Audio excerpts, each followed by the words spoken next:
জি sir. আচ্ছা, তো আমরা পড়ছিলাম হচ্ছে রবার্ট ফ্রস্টের কবিতাগুলো। তো গত ক্লাস পর্যন্ত আমরা বার্চেস এটা পড়েছি, তাই না? ওটা তো শেষ করেছিলাম, তাই তো? জি জি আচ্ছা স্যার। জি স্যার। আচ্ছা, আরেকটা বিষয় হলো, তোমাদের এই যে এখানে জেন আয়ারের কোশ্চেন আনসার তো পড়া হয়ে গেছে নাকি? হ্যাঁ। হ্যাঁ স্যার। আচ্ছা, এখানে একটা বিষয় হলো, আমি এরপর টেসের যেটা সেটা আমি তোমাদের এই মুহূর্তে দিতে পারছি না, কারণ ওগুলো আমার মেহেরপুরে আছে, বুঝতে পেরেছো? এটা হলো একটা সমস্যা। আচ্ছা স্যার। এই জন্য আমি এই মুহূর্তে জি শেয়ার স্যার। করতে পারছি না। আমার মঙ্গলবারে যাওয়ার কথা ছিল কিন্তু যেতে পারিনি, তাহলে আমি দিয়ে দিতাম, কিন্তু আমি আমাকে আবার শনিবারে যেতে হচ্ছে। তো সেই হিসাবে হয়তো রবিবারে বা সোমবারে আমি দিতে পারবো, ঠিক আছে? হ্যাঁ, তা না হলে আমি তো দিয়ে দিতে পারতাম। Okay sir. এই এই জন্যই সমস্যাটা। আর প্যাসেজ টু ইন্ডিয়া কি তোমাদের পড়া হয়ে গেছে? হ্যাঁ স্যার, অনেক আগে হয়ে গেছে। আচ্ছা, তাহলে ওটাকে আমি একটু চেঞ্জ করে দিই, ঠিক আছে? তাহলে টু দ্য লাইট হাউস, এটা আমি আপাতত দিয়ে দিলাম, এটা একটু বাদ দিয়ে দিলাম। টু দ্য লাইট হাউস এটা দিলাম, এটা তোমরা একটু পড়ে ফেলবা। আর রবার্ট ফ্রস্ট শেষ করে তারপরে আমরা প্যাসেজ টু ইন্ডিয়া ওটা নিয়ে কথা বলবো, ঠিক আছে? হ্যাঁ স্যার। Okay sir. তাহলে আমরা আজকের কবিতাটা শুরু করি। আজকে আমরা পড়বো হচ্ছে the death of the hired man. The death of the hired man এটা পড়বো। আর আবারও বলছি, নভেল টভেলগুলো এর সামারিগুলো দরকার হলে একটু বারবার পড়বা। টেক্সট যদি পড়ো একবার, তাহলে অন্তত সামারিগুলো তোমাদের বইয়ে যেভাবে দেওয়া আছে ওগুলো রিডিং পড়বা, তা না হলে ব্রিফ কোশ্চেনে কিন্তু ঝামেলা হয়ে যাবে, ঠিক আছে? কারণ এগুলো তো বড় বড় রাইটিং, এর ভিতর থেকে অনেক গভীর থেকেও ব্রিফ কোশ্চেন দেওয়ার সম্ভাবনা, মানে দেওয়া যেতে পারে। তো সেই হিসাবে যদি একটু মোটামুটি বিস্তারিত না পড়া হয় তাহলে কিন্তু সমস্যা হয়। তোমরা নিশ্চয়ই এবার সেকেন্ড ইয়ারের কোশ্চেনগুলো একটু দেখতে পাচ্ছ, মানে সরাসরি রাখা হয়নি কিন্তু কোনো কিছুই, বুঝতে পেরেছো? বিশেষ করে ব্রিফ জি স্যার, কোশ্চেনগুলো যারা ফোর্থ ইয়ারেরই স্যার, গতবারের ফোর্থ ইয়ারেরই কোশ্চেন গুলো স্যার ওরকম হ্যাঁ আমি সেট সাজেশনে দেখলাম হ্যাঁ হ্যাঁ যে কোনো কোশ্চেনে রিপিটেশন নাই। হ্যাঁ, রিপিটেশন ব্রিফ নেই, কোশ্চেন সরাসরি গুলা নেই। এই জন্য দেখাচ্ছে যে সরাসরি নেই, ঘুরে পেঁচে দেওয়া। একটু ঘুরিয়ে দেওয়া আছে। এবার সেকেন্ড ইয়ারে দেখা যাচ্ছে ওইগুলোই দিয়েছে, কিন্তু কোশ্চেনের যে সেন্টেন্স স্ট্রাকচার, ওয়ার্ডিং, এগুলো একটু চেঞ্জ করা হয়েছে। তো এই জিনিসটা বুঝতে পারতে হবে। হ্যাঁ, কোশ্চেন তো আর অনেকগুলো খুঁজে পাবে না, একটা টেক্সটের জন্য বেশি কোশ্চেন থাকে না। কিছু কিছু থিমেটিক বলো, ফরমেটিভ বলো, এরকম কিছু ক্যারেক্টারাইজেশন সহ কিছু 4 5টা 6টা সর্বোচ্চ কোশ্চেন থাকে, এইগুলোকেই দেখাচ্ছে ঘুরিয়ে ঘুরিয়ে দেওয়া হচ্ছে। হ্যাঁ, তো এই জন্য কোশ্চেনগুলো যখন পড়বা তখন শুধু কোশ্চেনের মুখটা না পড়ে ভিতরের ব্যাপারগুলো পড়ে বোঝার চেষ্টা করবা। আর এই জন্য টেক্সট কিন্তু ভালো করে পড়তে হবে, ঠিক আছে? টেক্সট হোক বা বড় বড় টেক্সটগুলো যদি আমরা নাও পড়তে পারি, অন্তত সামারিগুলো ভালো করে পড়ে আয়ত্ত করতে হবে, তা না হলে সমস্যা হয়ে যাবে। এই জন্য যেগুলো নভেল টাইপের, যেহেতু আমি পড়াতে পারছি না বা অতটা পড়িয়ে দেওয়া যাচ্ছে না, এই জন্য তোমরা একটু চেষ্টা করবা তোমাদের যে বইগুলো আছে ওইগুলো থেকে একটু ভালো করে পড়তে। আমরা মোটামুটি দেখাচ্ছে আমাদের কত নম্বর চলছে এটা, 1 2 3, তিনটা তো আমরা একদম শেষ করে ফেলেছি, তাই না? তিনটা আমাদের একদমই পড়া হয়ে জি গেছে। স্যার। আর এদিকে আমেরিকান পোয়েট্রি এবং 20th সেঞ্চুরি নভেল চলছে। আর আমাদের এটা কোন মাসের পড়া চলছে? ফিফথ মাসের পড়া। তার মানে আমরা টার্গেট করছিলাম যে প্রতি মাসে আমরা কমপক্ষে একটা করে শেষ করব, তাই না? তো সেই হিসাবে আমাদের 5 মাসে 5টা হওয়ার জি কথা। স্যার। তা অলরেডি আমরা দেখতে পাচ্ছি যে আমেরিকান পোয়েট্রি থার্ড পোয়েট চলতেছে। আর 20th সেঞ্চুরি নভেলও যদি হয় তাহলে এখানে আছে টোটাল 5টা, তার ভিতরে টু দ্য লাইট হাউস এটা যদি তোমরা পড়ো তাহলে আগামী দেখা যাচ্ছে 4টা ক্লাস, মানে এখনও 8টা ক্লাস আছে। তার মানে চেষ্টা করতে হবে যে আমার পাশাপাশি এদিকে একটা করে বাদ থাকলেও যাতে আমরা অন্তত আগিয়ে ফেলতে পারি, ঠিক আছে? পড়াগুলো যাতে হয়ে যায়। আর ব্রিফ ট্রিপ কোশ্চেনগুলো তোমরা একটু যদি সম্ভব হয়, দেখাচ্ছে যে তোমাদের যে সাজেশন নিশ্চয়ই আছে সেটটা, ওখান থেকে একটু পড়ে নিবা, ঠিক আছে? আর বিশেষ করে গাইড থেকে বা সাজেশন থেকে প্রশ্ন না পড়ে বারবার টেক্সটগুলো একটু রিডিং দেওয়ার চেষ্টা করো। ওখানে একই জিনিস বারবার পড়ে সময় নষ্ট করার থেকে টেক্সটগুলো ভালো করে বা সামারিগুলো ভালো করে বারবার পড়বা, ঠিক আছে? আর বিশেষ করে পোয়েট্রি বা ওইগুলোর যে আমি যে নোটগুলো দিচ্ছি এইগুলোকে বারবার পড়ার চেষ্টা করবা, কারণ ওখানে অনেক সিম্বলিক ব্যাপার বা অন্যান্য যে ব্যাপারগুলো গুরুত্বপূর্ণ সেগুলো ওখানে আছে। তো সেই হিসাবে ওগুলো পড়লে পারে তোমার মাথায় গেঁথে যাবে। তাতে তোমরা হয়তো বা শর্ট বা ব্রিফ কোশ্চেনগুলো ভালো করে পারবা। এই জন্য একটু ভালো করে গুরুত্ব দিয়ে পড়ো। আর পড়া তো অনেক, হ্যাঁ পড়া অনেক। আর একটা বিষয় হলো তোমাদের একটা জায়গাতে একটু ইয়ে আছে, কন্টিনেন্টাল লিটারেচার এবং হচ্ছে process and methods of language teaching. এখন এই দুটার ব্যাপারে যখন আসবে শেষের দিকে, তখন আমাকে দুটো অংশে ভাগ করে ফেলতে হবে, তাই তো? একটা হচ্ছে কন্টিনেন্টাল লিটারেচার একটা অংশ আছে, আর একটা হচ্ছে process and methods of language teaching. এই দুটো আমাকে শেষের দিকে এসে দুইটা গ্রুপে ভাগ করে পড়াতে হবে, বুঝতে পেরেছো? এখন মূল জি কথা স্যার। হলো জি স্যার। ইএলটি কতজন নিয়েছো বা কতজনের আছে,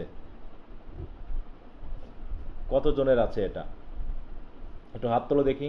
এই এখানে তোমরা কয়জন নিয়েছো এটা? Continental literature? না, ওই যে ইএলটি বা হচ্ছে ইংলিশ ল্যাঙ্গুয়েজ টিচিং যে ব্যাপারটা, আচ্ছা এখানে আচ্ছা। কতজন আছো? তারা আমাদের কলেজে দিছে ওটা না, ELT। সাবজেক্টটা খারাপ না, সাবজেক্টটা নেওয়া ভালো, কারণ বর্তমান যুগের সাথে এটা খুবই প্রয়োজন। ঠিক আছে, তো এটাতে তুমি পিএইচডি বা অন্যান্য বিষয়গুলোকে করতে পারবা, এবং বিদেশি ভার্সিটিতে পড়ার জন্য ইএলটি কিন্তু খুবই গুরুত্বপূর্ণ একটা সাবজেক্ট। হ্যাঁ, তো তুমি যদি বিদেশে মাস্টার্স করতে চাও অনার্সের পরে এই সাবজেক্টে, তুমি কিন্তু সহজে চান্স পেতে পারো, যেটা তোমাকে এই কন্টিনেন্টাল লিটারেচার দিবে না। সাহিত্যের থেকে ইংলিশ ল্যাঙ্গুয়েজ টিচিং বা টিচিং পেশাটা বা হচ্ছে এডুকেশনাল ব্যাপারটা কিন্তু এখন বর্তমানে ভালো হায়ার এডুকেশনের জন্য বা ডিগ্রির জন্য প্রয়োজন। তো সেই জন্য যদি তোমাদের কলেজ এটা দিয়ে থাকে, আর যদি কোনো কলেজ নাও দিয়ে থাকে, তো তোমরা যদি নিজের চেষ্টা করো তাহলে এগুলো একটু নিয়ে নিতে পারো, ঠিক আছে?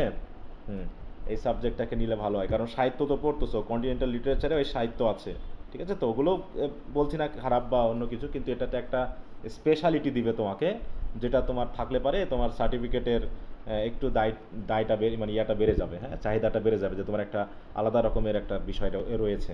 হ্যাঁ, এই জন্য এটা বলছি। আচ্ছা আচ্ছা। তো ঠিক আছে, এখানে প্রায় তোমরা 13 বা আরও অনেকে আছে যারা ক্লাসে যুক্ত হয়নি, ওদের ভিতরে হয়তো অনেকে থাকতে পারে, 20-25 জন থাকতে পারে, সমস্যা নেই।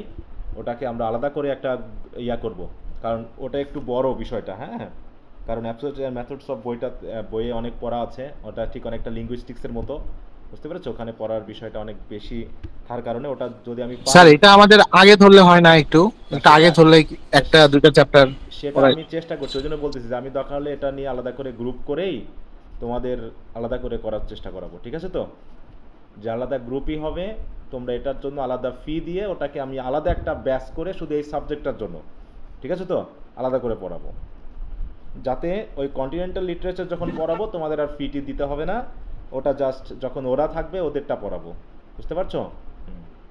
কারণ এই জি স্যার, এটাই ভালো হবে। ভিন্ন হওয়ার, তা না হলে দুটা পাশাপাশিতে এইটা একটা প্রবলেম হয়ে যাবে, ওটাকে আমরা কভার করতে পারবো। তো এই জন্য যদি তোমরা যদি বলো যে স্যার এটা করতে পারেন, তাহলে আমি সেটা দেখতে পারি, ঠিক আছে? কারণ কালকের জি স্যার, এটাই করেন, রাজি আছি। হ্যাঁ, যে আমরা অন্তত এটা যেহেতু চ্যাপ্টার অনেক বেশি এবং পড়াটাও অনেক একটু ইয়ে আছে, সেই জন্য যেহেতু সাহিত্যের ব্যাপারগুলো তো আমরা যেভাবে পড়তেছি সেভাবে পড়ে নিতে পারবো বা হতে পারে, কিন্তু এই জায়গাটা একটু অন্যভাবে আমাদেরকে একটু গুরুত্ব দিতে হবে, ঠিক আছে? আচ্ছা, এখন যদি তোমরা করো, তাহলে তোমরা নিজ নিজ ইনবক্সে আমাকে একটু মেসেজ দিবা, তাতে আমি পরিমাণটা দেখে বা তোমাদের ইন্টারেস্টটা দেখে আমি দরকার হলে আলাদা একটা গ্রুপ করে ওখানে এই বিষয়টা নিয়েই শুধু স্টাডি করাবো, ঠিক আছে? আর ইএলটির জন্য আলাদা গ্রুপ করাবেন যে? হ্যাঁ হ্যাঁ, আলাদা করে, ঠিক আছে, আলাদা করে। আচ্ছা স্যার। ওটা আলাদা করে থাকবে, কারণ ওটা তো আর সবার নেই, এবং ওইভাবে বললাম তো যে ব্যালেন্স করে সময়টাকে পাওয়া একটু কঠিন হয়ে যাবে, বুঝতে পারছো? এই জন্য এই বিষয়টা যেহেতু তোমরা আগে থেকে বলতেছো, এটাকে আমরা আলাদা করে একটু দেখতে পারি। এছাড়াও যদি আরো তোমাদের পরিচিতদের মধ্যে কেউ স্যার আমাদের কন্টিনেন্টাল লিটারেচারটা পরেই পড়াবেন? হ্যাঁ, আমরা ধারাবাহিকভাবে যেভাবে যাবো ওইভাবে পড়াবো, কারণ একই সাথে তো 3টা করে আমি পড়াতে পারবো না, টাইম পাবো বলো? হ্যাঁ না স্যার, হ্যাঁ, ঠিক ওটা আছে। তো সম্ভব না, যেহেতু এইটা একটু অন্য ধরনের বিষয়, এখানে তোমরা অনেকে এই বিষয়টা বলতেছো, এই জন্য বিষয়টাকে আমি একটু আলাদা করে দেখতে চাচ্ছি। স্যার এই সাবজেক্টটা কি কঠিন বেশি? লিঙ্গুইস্টিক্স, যেমন লিঙ্গুইস্টিক্স পড়েছিলা? হ্যাঁ স্যার। হ্যাঁ, ওইরকম একটু থিওরিটিক্যাল, এখানে গল্প কাহিনী নাই, ব্যাপারটা ওইরকম, তবে কঠিন কিছু না, পড়লে পারে, কঠিন কিছু না, আর না পড়লে সবই কঠিন। হ্যাঁ, আচ্ছা। যেমন লিঙ্গুইস্টিক্স কিন্তু খুব একটা কঠিন সাবজেক্ট ছিল না, ওখানে তেমন কিছু ছিল না, কিন্তু তারপরেও আমরা ওইটাকে গুরুত্ব না দেওয়ার কারণে আমরা ওই জায়গাটাতে হারিয়ে ফেলেছি। এটা গল্প কাহিনী থাকলে না নিজের মতো করে লেখা যায়, যেটা তোমার কন্টিনেন্টাল লিটারেচারে হবে, যেটা গল্প কাহিনী থাকার কারণে তুমি ইচ্ছা মতো লিখতে পারবা। কিন্তু তুমি যদি না বোঝো লিঙ্গুইস্টিক্স বা এই জাতীয় কিছু লিখতে পারবা বলো? আন্দাজে না বুঝে লেখা যাবে কোনো কাহিনী? না স্যার, হ্যাঁ না স্যার, এই জন্য সম্ভবই না। ফোকাস দিতে হবে। হ্যাঁ, সাবজেক্টটা কঠিন বললাম তো, কঠিন বলে আসলে তেমন কিছু নাই, সময়ের সাথে সাথে সবই সহজ হয়ে যায়, শুধু তোমাকে মাথা ঢোকাতে হবে, দায়িত্বটা নিতে হবে, তাহলেই হয়ে যাবে। আচ্ছা, তো যাও, ওটা নিয়ে আমরা কথা না বলে আজকে আমাদের পড়াটা যেহেতু শেষ করতে হবে, আমরা ওটাতে চলে যাই। তাহলে তোমরা নিজ নিজ ইনবক্সে আমাকে একটু মেসেজ দিয়ে জানাবা, ঠিক আছে, যে কাদের কাদের এই বিষয়টা আছে বা তোমরা ইন্টারেস্টেড। আমি একটু এটা নিয়ে একটা ইয়া করে তারপরে শুরু করব।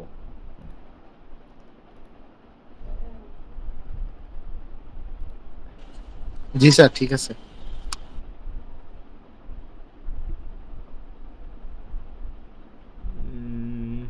কি যেন পড়াবো? আচ্ছা, রবার্ট ফ্রস্টের, তাই তো? কোথায় গেল?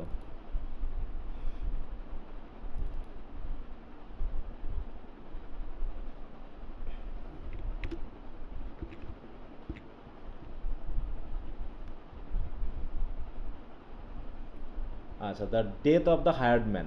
দেখো, আমরা রবার্ট ফ্রস্টের যে কবিতাগুলো পড়তেছি, খুবই কেমন বলো কবিতাগুলো? তার আসলে কবিতাগুলো কেমন? খুবই কমন কিছু নিয়ে আলোচনা, সিম্পল কিন্তু অনেক সিম্পল বাট থটফুল, তাই তো? ভিতরে অনেক কিছু রিফ্লেক্টিভ পোয়েম। জি এখানে স্যার। ছোট একটা ঘটনা, ছোট্ট একটা বিষয়, সেটাকে তিনি দেখেছেন, কারণ তার ব্যক্তিগত জীবনেই তিনি স্ট্রাগল এত পরিমাণে ফিল করেছেন যে এরকম সব কিছুর মধ্যে তিনি কি একটা আশা খুঁজতেন, একটা তার জীবনের যে মিনিং তিনি খোঁজার চেষ্টা করতেন। এ হচ্ছে ব্যাপার।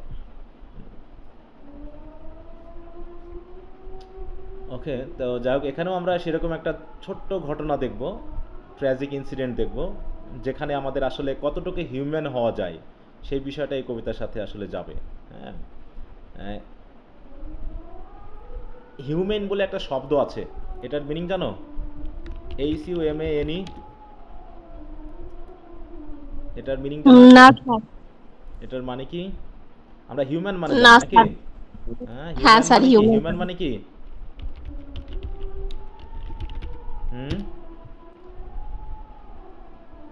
হিউম্যান মানে কি? মানব সম্পর্কিত মানুষ। নাকি? মানুষ সম্পর্কিত। জি স্যার। হ্যাঁ, মানুষের সাথে রিলেটেড, হিউম্যান বিইং, হ্যাঁ, হিউম্যান সোসাইটি, এইটা।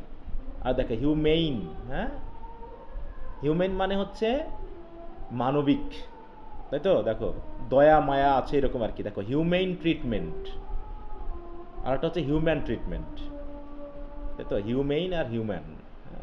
তো এই জায়গাগুলো যদি আমরা একটু খেয়াল করি, দেখো, তাহলে হিউম্যান উচ্চারণগুলো খেয়াল করে, এখানে জাস্ট ই থাকার কারণে এরকম বেশ কিছু শব্দ আছে যার ই যুক্ত হয়ে মিনিংটা চেঞ্জ হয়ে যায়, আমরা এটা জানি। ফাইনাল, আর এটা মানে কি? ফাইনাল মানে শেষ, তাই তো? হ্যাঁ, দেখো, ফাইনাল মানে কি? একদম লাস্টেরটা নাকি, কোনো কিছুর একদম শেষ মুহূর্তেরটা, যে ফাইনাল। আর এটা উচ্চারণ কি? দেখো, ফিনালে। হ্যাঁ, ফিনালি অথবা ফিনালেই। হ্যাঁ, এটা হচ্ছে দেখো ওইরকমই, the last part of a piece of music. বিশেষ করে এটা এন্টারটেইনমেন্ট বা এই জাতীয় জিনিসকে নির্দেশ করে, হ্যাঁ, এই ব্যাপারটাকে নির্দেশ করে। তো যাই হোক, এরকম কিছু কিছু শব্দ আছে। তাহলে হিউম্যান, আমাদের কতটুকু হিউম্যান হওয়া প্রয়োজন, how humanistic view or attitude. Human আর হিউম্যানি নাকি যেন একটা বললেন, দুটোই তো মানবিক দিকই বোঝাচ্ছে, তো পার্থক্য কোথায়? পার্থক্য হচ্ছে হিউম্যান এক্সপেরিয়েন্স। হিউম্যান মানে মানুষ সম্পর্কিত, মানুষ সম্পর্কিত। আমি বললাম হিউম্যান সোসাইটি, ওখানে কি তুমি হিউম্যান শব্দটা ইউজ করতে পারবা সোসাইটির সাথে? না মানুষ স্যার। সম্পর্কিত বলতে মানবিক মানে যেটা হচ্ছে কাইন্ডনেসের সাথে যায়, তাই তো? ম্যাগনানিমিটির সাথে যায়, জেনারেসিটির সাথে যায়। আর হিউম্যান কি? হিউম্যান মানে কি জেনারেসিটি বোঝায়? না স্যার। হ্যাঁ, সেটা দিয়ে বোঝায় মানুষ সম্পর্কিত, মানব এইটা। আর মানবিক বা দয়া মায়া এই জাতীয় বিষয়টা হচ্ছে হিউম্যান। হ্যাঁ, তাহলে আমরা ঠিক এরকম একটা দৃষ্টিভঙ্গির ব্যাপার পাবো, সেটা আমরা একটু খেয়াল করব। তো এই যে দেখো, এখানে দুইজন ব্যক্তির ছবি দেখতে পাচ্ছ, ঠিক আছে তো? মনে করো আমরা ধরেই নিলাম আর কি, এনার নাম হচ্ছে ওয়ারেন। কি নাম এনার? ওয়ারেন। ওয়ারেন। দেখো আমি এটা এখনো চেঞ্জ করি না, হ্যাঁ, the death of the hired man. হ্যাঁ, কপি পেস্ট করতে গিয়ে মাঝে মাঝে দেখাচ্ছে ইয়াই করা হচ্ছে না। হ্যাঁ, একটার উপর একটা বসিয়ে কাজ করতে গিয়ে মাঝে মাঝে একটু এরকমটা হয়ে যায়, একটু খেয়াল রাখবা, কোনোটা মিসিং টিসিং হলে জানাবা। তাহলে এর নাম হচ্ছে ওয়ারেন, আর এই মনে করো হচ্ছে ম্যারি। হ্যাঁ, এর নাম হচ্ছে কি? মেরি। মেরি, তাই তো? ম্যারি বা মেরি, মেরি। যেভাবে আমরা বলি উচ্চারণ। তাহলে আমরা কবিতাটা পড়তে পড়তেই পাই। আর এই লোকটাকে দেখে কি মনে হচ্ছে? এই লোকটা মনে করো সাইলাস। এর নাম হচ্ছে, এখানে আমরা টোটাল 4 নেম পাবো, তার ভিতরে 3 ক্যারেক্টার্স পাবো এখানে। হাজব্যান্ড অ্যান্ড ওয়াইফ, এটা হচ্ছে ওয়ারেন এবং হচ্ছে মেরি, আর হচ্ছে এই ব্যক্তি হচ্ছে সাইলাস, বেচারা ওল্ড ম্যান।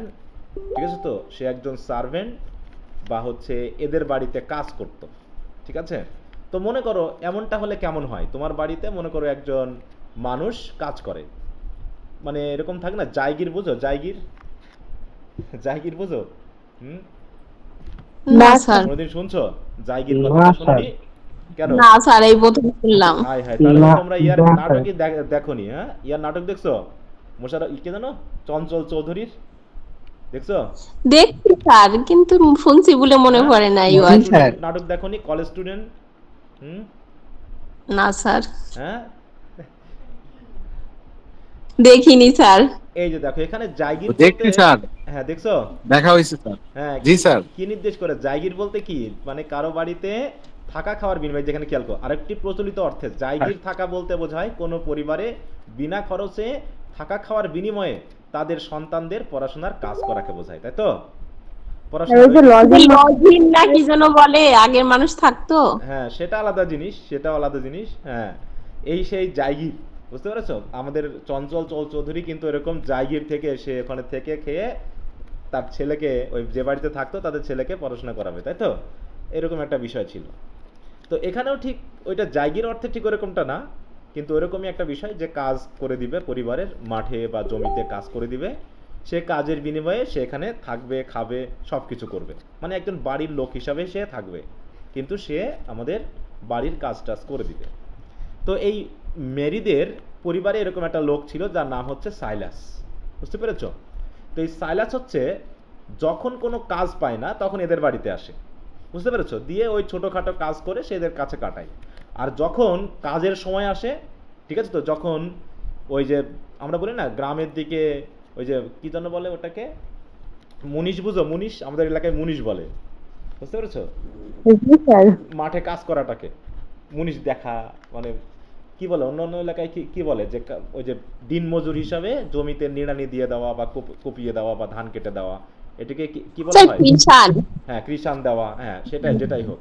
তো এই আমাদের লোকটা, কৃষাণ বলে স্যার। হ্যাঁ, তা এই কৃষাণ। লোকটা মাঝে মাঝে কি করে, যখন কোনো কাজ পায় না তখন ওই এদের সাথে থাকে, এই ওয়ারেনদের সাথে থাকে। আর যখন অমনি কাজের দাম বেড়ে যায় তখন সে অন্যের কাছে চলে যায়, বুঝতে পেরেছো? তা এই লোককে কি বাড়িতে রাখা যায় বলো তো, এরকম যদি কেউ করে? যখন কাজের লোক দরকার তখন সে থাকে না, ঠিক আছে তো? আমার কাজের দরকার, এখন আমার জমিতে এখন কাজ আছে, সে চলে যাবে, গিয়ে অন্যের জমিতে কাজ করবে যাতে সে কি পায়, টাকা পয়সা পায়, বুঝতে পেরেছো? আর আমার সাথে থাকলে তো টাকা পয়সা, আমার সাথে খাওয়া দাওয়ার বিনিময়ে আমার পরিবারে থাকবে, ব্যাপারটা এরকম। তো সেই হিসাবে এখন মনে করো এই লোকটা চলে গেছিল, এখন আবার কি করছে, he has come back, but now he is completely old, ঠিক আছে তো? এবং এত বৃদ্ধ হয়ে গেছে যে তার আর কাজ করার ক্ষমতা নেই। আর যখন কাজ করার ক্ষমতা নেই সে আবার ফিরে এসেছে, কি করবা তখন তুমি? বাড়িতে কি জায়গা দিবা বলো? না স্যার, জায়গা দেবো না নাকি? একদম বাড়িতে বের করে দিব। হ্যাঁ, ঘাড় ঠেলা দিয়ে, এরকম বলে না গ্রামের দিকে, কি বলে, ঘাড়ে ধাক্কা দিয়ে বের করে দিব নাকি? ব্যাপারটা এরকম, এরকমই তো হওয়ার কথা, কারণ সে এরকম একটা, হ্যাঁ, মানে কি বলবো, স্বার্থবাদী মানুষ, তাকে তো রাখা যায় না। তো এই ব্যক্তির ব্যাপারটা নিয়ে হাজবেন্ড এবং ওয়াইফের মধ্যে একটা কথোপকথন, তাই তো? যে আমরা সাধারণত কিভাবে জিনিসটা দেখি, আমরা যদি আমরা একদম পুরো সারফেস লেভেলে দেখি, তাহলে লোকটাকে আমরা আমাদের নিশ্চয়ই বাড়িতে জায়গা দিব না, কারণ সে আমাদের প্রয়োজনের সময় কাজে লাগে না, আর যখন প্রয়োজন ঠিক আছে থাকে তখন সে চলে যায়, প্রয়োজনের সময় কাজে লাগে না, অপ্রয়োজনে শুধু আসে। তো যাই হোক, তাই বলছে দেখো ঠিক আমরা ওই যে গিফট অফ দ্য মেজায় যেমন পড়েছিলাম যে ওয়াইফটা তার হাজবেন্ডের জন্য অপেক্ষা করছে, হ্যাঁ, তাহলে মেরি স্যাট মিউজিং মানে কি, গালে হাত দিয়ে হয়তো চুপচাপ চিন্তা করতেছে, on the lamp flame at the table waiting for Warren, হ্যাঁ, যে টেবিলের উপরে একটা ল্যাম্প জ্বলছে, সে ল্যাম্পের আগুন জ্বলছে আর আগুনের দিকে তাকিয়ে কি করছে, সে গভীরভাবে চিন্তা করছে এবং অপেক্ষা করছে। কার জন্য অপেক্ষা করছে বলো? ওয়ারেনের জন্য। ওয়ারেনের জন্য স্যার। ওয়ারেনের জন্য। When she heard his step, তাহলে এখানে দুইজনের নাম আমরা পেয়েছি, মেরি এবং ওয়ারেন। ওয়ারেন হচ্ছে কি হাজবেন্ড, তাই তো? তাহলে প্রশ্ন আসতে পারে না, what is the name of the husband in the poem the death of the hired man, এরকম। তো যাই হোক, when she heard his step, অনেকে বলবে স্যার এত সহজ কোশ্চেন তো আসে না, নাকি এত সহজ কোশ্চেন আসবে না, কিন্তু আমরা মনে করি কোশ্চেন কমন পাওয়া বলতে যেগুলো পড়ে গেছি তার ভিতরে আসা মানেই কমন পাওয়া বুঝি, ঠিক আছে না? কিন্তু যদি সহজ কোশ্চেনই একদম সারফেস লেভেলের কোশ্চেনই নতুন করে দেয়, তখনই আমরা মনে করি কি কোশ্চেন খুব হার্ড হয়েছে। আমরা শুধু যা পড়ে গেছি তাকে সেখান থেকে আসা মানেই মনে করি কোশ্চেন সহজ হয়েছে, কিন্তু ওর থেকে ইজি কোশ্চেনও যদি তুমি দিয়ে দাও, কোশ্চেনটা যদি নতুন হয় যেটা তুমি পড়ে যাওনি, কিন্তু যদি তোমার টেক্সটের ভিতরে থাকে এবং প্রথম লাইনে থাকে, তারপরে তোমার কাছে মনে হবে কোশ্চেন খুব হার্ড হয়েছে, ঠিক আছে? তো তাই বলছে when she heard his step, car step বোঝাচ্ছে এখানে? ওয়ারেনের, নাকি? শি র্যান অন টিপটো, টিপটো মানে বুঝো তো পা টিপে টিপে তাড়াতাড়ি যাওয়া, হ্যাঁ, র্যান অন টিপটো, টিপটো মানে কি পা টিপে টিপে যাওয়া যাতে সাউন্ড না হয়। কোথায় যাচ্ছে? Down the dark and passage, passage মানে ওই যে রাস্তা বা বাড়ির গলি, তাই তো, যেটা অন্ধকার হয়ে গেছে, সেখানে সে পা একদম টিপে টিপে যাচ্ছে, to meet him in the doorway, সে যাতে ঘরে সে না ঢুকতে পারে, দরজায় থাকা অবস্থায়, মানে একদম মেইন গেটে থাকা অবস্থায় তার সাথে সাক্ষাৎ করতে হবে। কেন? উইথ দ্য নিউজ, ওই নিউজটা নিয়ে।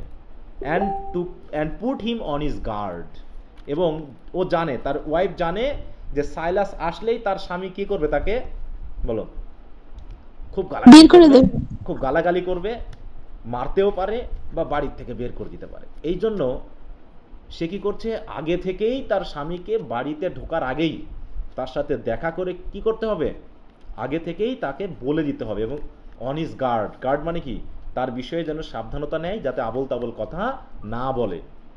এবং সেই নিউজটা হচ্ছে কি, সাইলাস ইজ ব্যাক, যে সাইলাস ফিরে এসেছে, এই নিউজটা তার হাজবেন্ডকে দিতে হবে এবং তাকে অন্তত বুঝিয়ে দিতে হবে যাতে সে সাইলাসের সাথে কোনো রকম কি না করে, কাজই না করে, হ্যাঁ, খারাপ ব্যবহার না করে।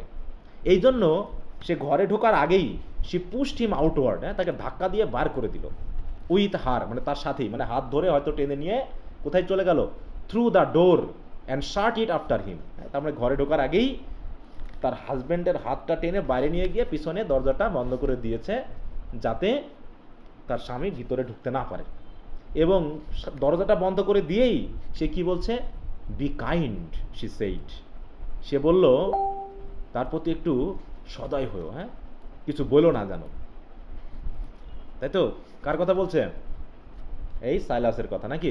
সাইলাসের কথা। She took the market things from Warren's arm, ওই যে ওয়ারেন দোকান মানে বাজারে গিয়েছিল, মোটামুটি ওয়ারেনের হাত থেকে বাজারের ব্যাগটা নিয়ে সে তাকে বলছে কি যে একটু তুমি তার প্রতি একটু সদয় হও, এবং তাকে কি করলো, set him on the porch, জিনিসগুলো হাতের থেকে নিয়ে তাকে পোর্চে বা হচ্ছে একদম বাড়ির, তাই তো, মেইন গেটের সামনে বসিয়েই কি করলো, দেখো, set them on the porch মানে কি ওই ইয়াগুলো, সরি, খাবার মানে মার্কেটগুলোকে ওই পোর্চের উপরে রেখেই দেন drew him down to seat, ওইখানে বসার জন্য, হ্যাঁ, উডেন যে স্টেপ আছে দরজার, আমরা জানি কি গ্রামের দিকে হয়তো দেখাচ্ছে তোমার টিনের বা হচ্ছে খড়ের বা এই জাতীয় ঘর থাকলে দরজাটা হয় কাঠের, এই জন্য ওই দরজার সামনেই নিচের যে কাঠটা থাকে, যে স্টেপ, তাই তো, সেটা, অথবা মাটির ঘরে ওঠার জন্য তারা কি করে, কাঠ দিয়ে সিঁড়ি তৈরি করে, সেই সিঁড়িতে হয়তো তাকে বসালো, হ্যাঁ, then drew him down to sit beside her on the wooden step. So this is the setting of the poem. তাহলে এখানে আমরা দেখতে পাচ্ছি যে three characters, husband and wife is talking about a man name Silas who has come back, যে ফিরে এসেছে, এবং ওয়াইফের অ্যাক্টিভিটি বা তার অ্যাটিটিউড বা সিচুয়েশন দেখে মনে হচ্ছে হাজব্যান্ডটা হয়তো খুব রেগে আছে, তাকে কি করতে হবে, সাবধান করাতে হবে যে একটা লোক সাইলাস সে ফিরে এসেছে, তার প্রতি যাতে সে কোনো রকম খারাপ আচরণ না করে। এই তো? হ্যাঁ স্যার। আচ্ছা, তোকে তাহলে এখান থেকে আমরা যেটা বুঝতে পারছি, দেখো বলছি, in this opening scene Frost establish both the domestic setting and emotional tone of the poem. Mary sitting thoughtfully by lamp light awaits her husband's return, awaits her husband return. Her gentleness, quick movement, ক্যারেক্টারিস্টিকগুলো খেয়াল করতে মানুষের প্রশ্নটাই আসে brief কোশ্চেনে, যে how do you মানে evaluate the character of Mary অথবা ওয়াইফ। এভাবে her gentleness, quick movement and careful word show her as a compassionate and sensitive. When she tells Warren that the old hired man, Silas, has come back, she prepares him for the news gently, aware of his likely irritation, কারণ সে জানে যে সে রেগে আছে। Her immediate plea, be kind, foreshadows the poem's central theme of mercy versus judgment. এখানে কি ধরনের judgement করা যেত? লোকটাকে যদি ঘাড়ে ধাক্কা দিয়ে বেরো করে দেয়, তাও অন্তত লোকে এসে তাকে কিছু বলবে না, কারণ সে তার সাথে যে আচরণগুলো করে বা করেছে তাতে এটা ওয়ারেনের একটা মানে কি বলবো স্বাভাবিক স্ট্যান্ড, একটা নর্মাল স্ট্যান্ড, যে সে তাকে বাড়িতে ঢুকতে দেবে না। কিন্তু জাজমেন্টের বাইরেও মার্সি বলে যে একটা কথা আছে, এই পয়েন্টটা সেটাকে নির্দেশ করবে আর কি। হ্যাঁ, তাহলে দেখো, the small domestic jester taking his parcel, sitting together on the step, make the scene realistic while symbolising emotional intimacy, moral reflection, এগুলো। তো যাই হোক, এরপর হচ্ছে এবার ওয়ারেন বলবে, হ্যাঁ, যেহেতু তার ওয়াইফ তাকে কি বলেছে, কোন শব্দটা ইউজ করেছে, বি কাইন্ড, তাই তো, বি কাইন্ড। হ্যাঁ, তো তখন ওয়ারেন বলছে, when was I ever anything but kind to him, কখনো কি তার প্রতি আমি কাইন্ড ছাড়া অন্য কিছু হয়েছি? বলো। বলছে, when was I ever anything but kind to him, but I will not have the fellow back, কিন্তু এবার আমি তাকে আর ফিরিয়ে নিচ্ছি না, হি সেইড, এবার আমি তাকে আর রাখছি না। I told him so late haying, হ্যাঁ, এই যে লাস্ট হেইং, হ্যাঁ, গতবারই আমি তাকে বলেছি, গতবার যে হেইং টাইম ছিল, মানে ওই যে গম টম কাটার পর, তাই তো, খড়কুটা সংগ্রহ করা, ওগুলোকে আলাদা করে রাখা। I told him so last হেইংয়ের সময় আমি তাকে বলেছিলাম, ডিডন্ট আই? হ্যাঁ, যে if he left then I said that ended it, আমি তাকে বলেছিলাম যে যদি এবার সে যাই তাহলে তার সাথে আমার সম্পর্ক একদম চুকে যাবে, তাকে আমি আর রাখবো না। হোয়াট গুড হিজ হি, তাতে সে আমার কি উপকারে লাগছে, কি ভালো কাজে লাগছে বলো? Who else will harbour him at his age for the little he can do, তাই তো, তার যে বয়স হয়েছে সে এখন কিছু তেমন করতেই পারে না, এই সময়ে তাকে কে রাখবে? হারবার মানে কি, তাকে রাখা, তাই না, এখানে রাখা বোঝাচ্ছে, দেখভাল করা। যেমন পোতাশ্রয় বুঝি আমরা, হারবার বুঝেছি জাহাজে, না, যেখানে এসে কাজের পর থামে, রেস্ট নেয়, আশ্রয় নেয়, সেই জায়গায় হারবার শব্দটা ইউজ করা হয়েছে, যে who else will harbour him at his age for the little he can do, যেখানে সে কিছুই করতে পারবে না সেখানে কে রাখতে চায় তাকে? And what help is there, তাই তো, বলছে there is no depending on, তাই তো, আর যেখানে তার উপরে ডিপেন্ড করার কিছুই নেই সেখানে সে আমাদের আর কি হেল্প করতে পারে? হ্যাঁ, তাই তো, হোয়াট হেল্প ইজ, সে আমাদের কি উপকার করতে পারে যেখানে তার উপর ডিপেন্ড করার মতো কোনো তার আর শক্তি নাই, ক্ষমতা নাই, কোনো কিছুই নাই, তাহলে তার উপর রিফ্লেক্ট করে লাভ কি আমার? Of he goes always when I need him most, খেয়াল করবে এই লাইনটা, যে তাকে আমার যখন সবচেয়ে বেশি প্রয়োজন আর সেই সময় সে চলে যায়। অফ হি গোজ, এটা প্রত্যেকবারই ঘটে, অলওয়েজ কথাটা বলা হয়েছে, তার মানে কি এই ঘটনাটি কি একবার ঘটেছে না প্রায়ই ঘটেছে? এটা বলো। স্যার মাঝে মাঝে প্রায় ঘটেছে। সবচেয়ে বেশি প্রয়োজন তাকে, অমনি সে চলে যায়, ঠিক আছে তো। He thinks he ought to earn a little pay, সে ভাবে যে ওদের কাছে চলে গেলে হয়তো সে একটু ইনকাম করতে পারবে। হ্যাঁ, he thinks he ought to earn a little pay, সে ভাবে তার মনে টাকা পয়সার দরকার, enough at least to buy tobacco with, যা দিয়ে সে টোবাকো বা তামাক কিনতে পারে, তাই তো, এই ভেবে সে চলে যায়। So he won't have to beg and be beholden, আর সে ভাবে যে এই সময় তার হয়তো টাকা পয়সার প্রয়োজন হবে না, ঠিক আছে তো, বা মানে প্রয়োজন হবে, তার ভিক্ষা করার প্রয়োজন হবে না, ওদের কাছ থেকে চাওয়া লাগবে না, এই জন্য সে চলে যায়। চলে গিয়ে সে নিজের মতো করে ইনকাম করে নিয়ে আসে।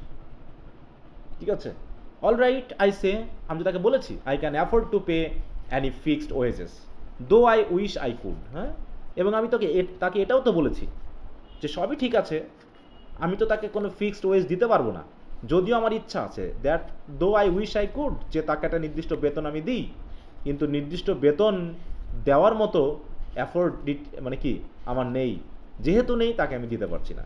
তাহলে সামওয়ান এলস ক্যান, তাই তো, তাহলে তো কেউ না কেউ তাকে দিতে পারবে, then someone else will have to, তাহলে তাকে সামওয়ান এলস দেখুক, তাই তো।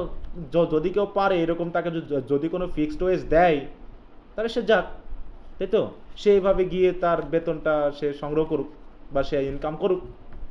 I shouldn't mind his bettering himself if that was what it was. হ্যাঁ, অতএব সে যদি নিজেকে বেটার করতে চায়, সে যদি মনে করে যে সে অন্যের কাছে গিয়ে একটু বেশি ইনকাম করতে পারবে, তাহলে সে করুক, তার বেটারিং করা নিয়ে আমি তো কিছু মনে করছি না। অতএব যেমনটা সে পারবে তেমনটা সে করুক। I shouldn't mind his bettering himself if that was what it was, তাই তো। সে যেমনটা ভেবেছিল যে তাকে কেউ টাকা দিতে পারবে, ফিক্সড ওয়েজ দিতে পারবে, আমি তো পারছি না, যেহেতু আমি পারছি না সেই জন্য আমি তাকে রাখতে পারছি না। অতএব সে যখনই আমার প্রয়োজন হচ্ছে সে চলে যাচ্ছে বাড়তি ইনকাম করার জন্য, তাহলে সে যাক, তাহলে আমার তো আর কোনো টার্গেট নেই, তাকে রাখতেই হবে এমন কোনো আগ্রহ নেই। অতএব ইউ ক্যান বি সার্টেন, তখন ওয়াইফকে বলতেছে, হ্যাঁ, যে তুমি তো এটা সার্টেনলি তুমি এই বিষয়টা জানো যে when he begins like that there is someone at him trying to coax him with pocket money. হ্যাঁ, দেখো এটা যেহেতু সবাই জানে, আর when he begins like that, আর এইভাবে যখনই সে কি করে ওইরকম পালিয়ে যায়, অন্যের যার জন্য কাজ করতে যায়, তখন কেউ না কেউ তো আছে যে তাকে ওই কিছু পকেট মানি দিয়ে তাকে ভুলাইয়ে ভালাইয়ে নিয়ে যাওয়ার চেষ্টা করে। কোয়াক্স আপ মানে বুঝো তো, কোয়াক্স মানে কি? হ্যাঁ, ভুলিয়ে ভালিয়ে নিয়ে যাওয়া, হ্যাঁ, বুঝিয়ে বাজিয়ে নিয়ে চলে যাওয়া। দেখ, কোয়াক্স মানে কি? জেন্টলি আর persistently persuade to do something. হ্যাঁ, কাউকে ভুলিয়ে ভালিয়ে করে নেওয়া। Obtain something from someone by gently আর পারসিস্টেন্ট পারসুয়েশন। ঠিক আছে তো, এইটা তো এরকম দেখাচ্ছে আমি হয়তো টাকা পয়সা দিচ্ছি না, তাকে আমি সবই দিচ্ছি, খাওয়া দাওয়া থেকে সবই দিচ্ছি, থাকার জায়গা দিচ্ছি, শুধু হয়তো তাকে আমি ফিক্সড কোনো টাকা দিতে পারছি না। অমনি কেউ 10 টাকা ধরাই দিয়ে তাকে নিয়ে চলে যাচ্ছে, তাহলে কি হলো? বিশেষ করে in haying time when any help is scarce, আমাদের এদিকে যেমন ধান কাটার সময় বা গম কাটার সময়ে লোকের ঘাটতি পড়ে যায়, তাই না? তখন এই কৃষাণ বা মুনিশ সহজে পাওয়া যায় না, আর ওই সময় আমারও প্রয়োজন। সেই সময়ই যখন কোনো হেল্প পাওয়া যায় না কারো কাছ থেকে, কোনো মানুষ পাওয়া যায় না, অমনি সে তখন চলে যায়, অন্য লোকেরা তাকে 2-10 টাকা দিয়েই তাকে নিয়ে চলে যাচ্ছে। আর যখন উইন্টার হয় সে আবার আমার কাছে ফিরে আসে। হ্যাঁ, in winter he comes back to us. না, আমি পারবো না, আমি একদম undone, sorry I am done, আমি স্থির করে ফেলেছি তাকে আমি আর রাখবো না। ঠিক আছে তো, আমি একদম বিরক্ত হয়ে গেছি তাকে নিয়ে, কারণ সে প্রয়োজনের সময় আমার কাছে থাকে না। উইন্টারে সে ফিরে আসে। তাহলে কোন সময় ফিরে আসে বলো? উইন্টার। হ্যাঁ, উইন্টারে সে ফিরে আসে। ঠিক আছে, এইবার এই যে ফিরে আসছে, ঠিক আছে তো, ওয়ারেনের বাড়ি এই যেখানে দেখো, একদম পুরো এবার লাস্ট পর্যায়ে চলে আসছে, ক্লান্ত হয়ে গেছে, আর কিছু করার নাই, বয়সও শেষের দিকে এই সময়। অতএব যদি আমরা একটু খেয়াল করি এখানে কি বলছে দেখো, in this passage Warren vents his frustration with Silas the hired man who repeatedly abandon the farm at crucial Times.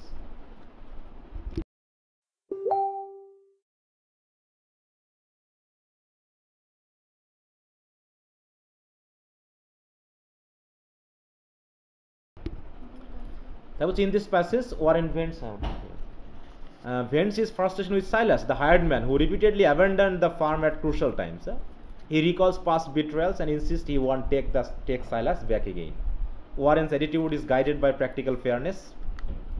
মোটামুটি প্র্যাকটিক্যাল একদম, যে সে যদি চায়, আমি তো তাকে রাখতে চাচ্ছি না। He believes work must be exchange for pay. হ্যাঁ, সেটা তার বিষয় হচ্ছে যে অন্তত পে দিতে হয়, কিন্তু তার পক্ষে তো সম্ভব না। Loyalty for kindness, yet behind his turn tone lies a sense of disappointment and pity. Frost uses Warren's monologue to reveal a moral conflict.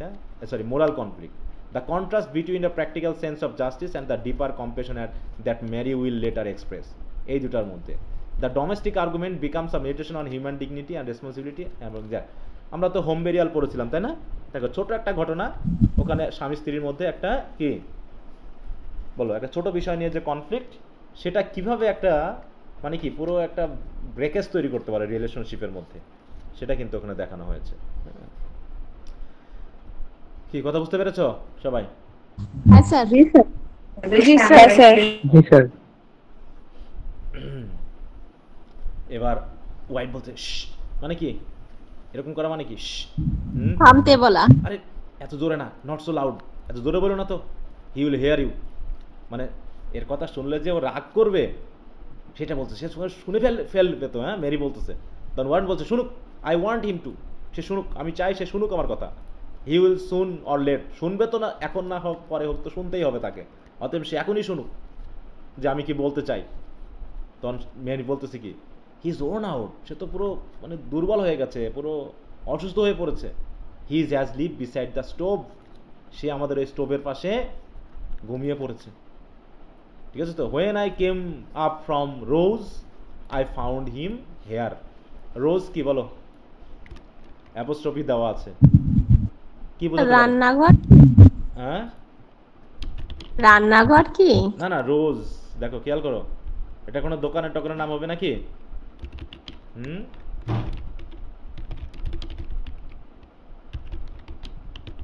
দেখো,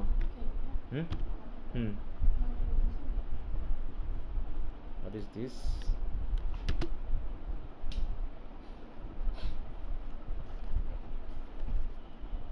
আচ্ছা, এখানে হয়তো দেয়নি, দেখাতে পারলে ভালো হতো। এখানে যেটা বলতে যাচ্ছে মেইনলি যে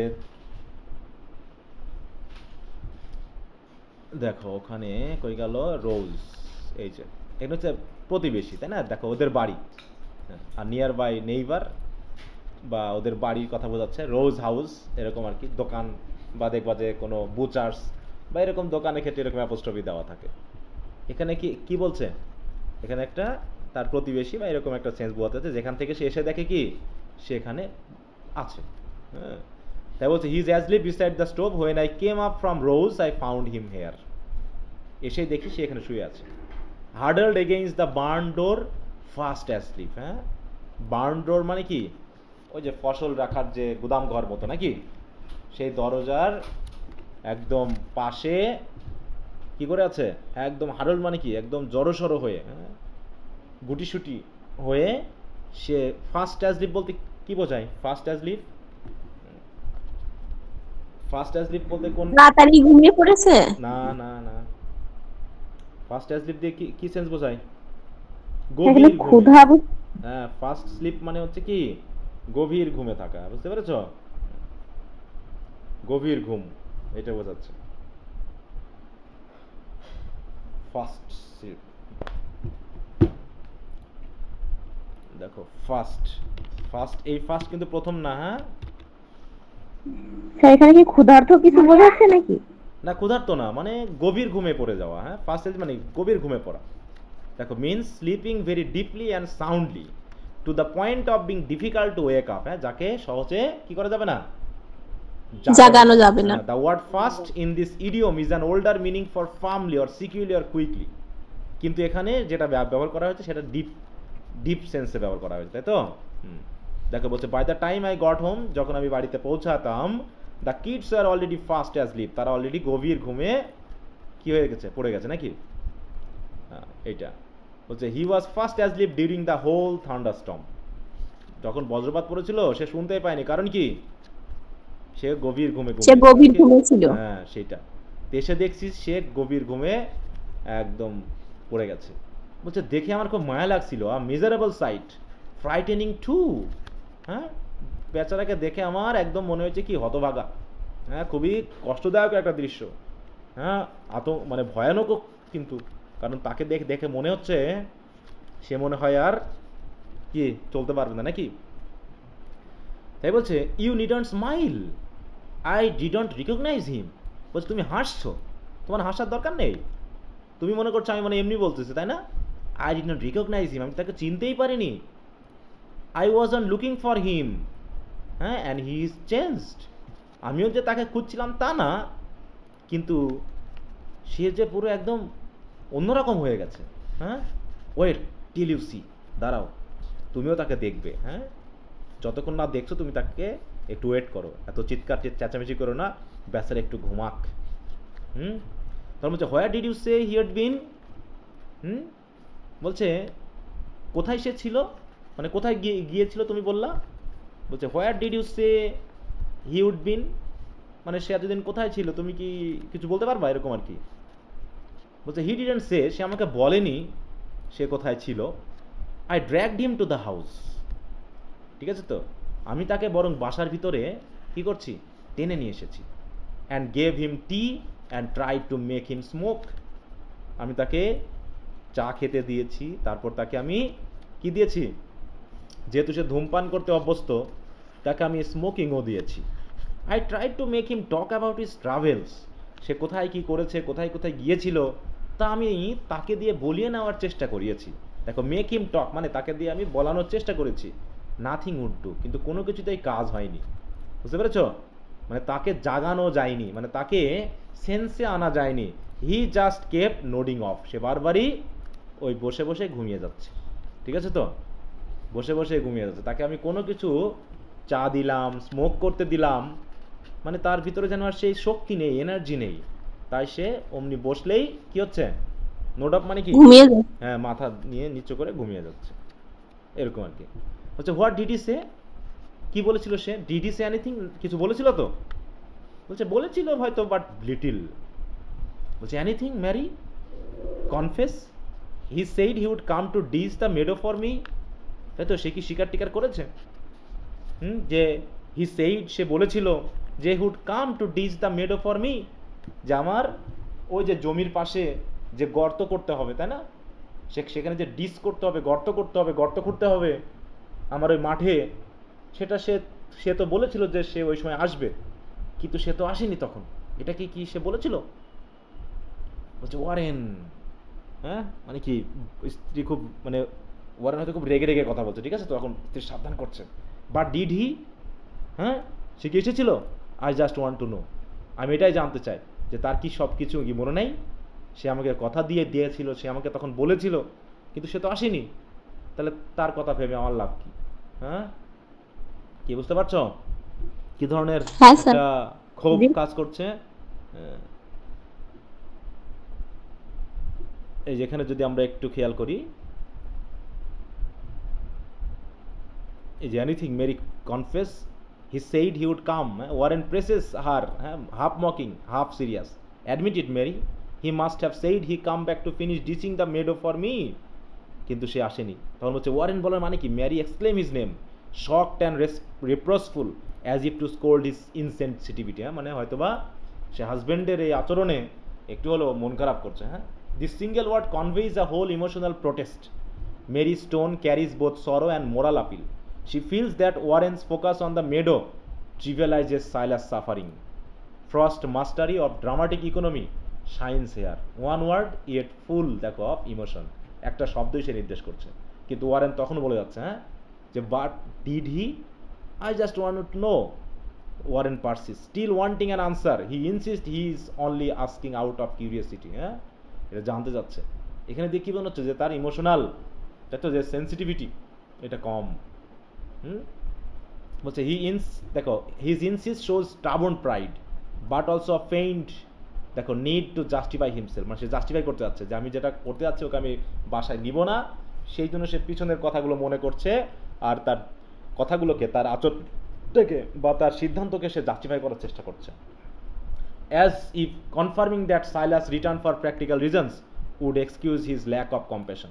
Frost makes Warren deeply human, দেখো হিউম্যান, হ্যাঁ flawed, defensive but not cruel, পুরোপুরি ক্রুয়েল না, কিন্তু মানুষ হলে কেমন আচরণ করতো, আমরা কেমন করতাম, সেই ব্যাপারটা কিন্তু এখানে দেখানো হচ্ছে।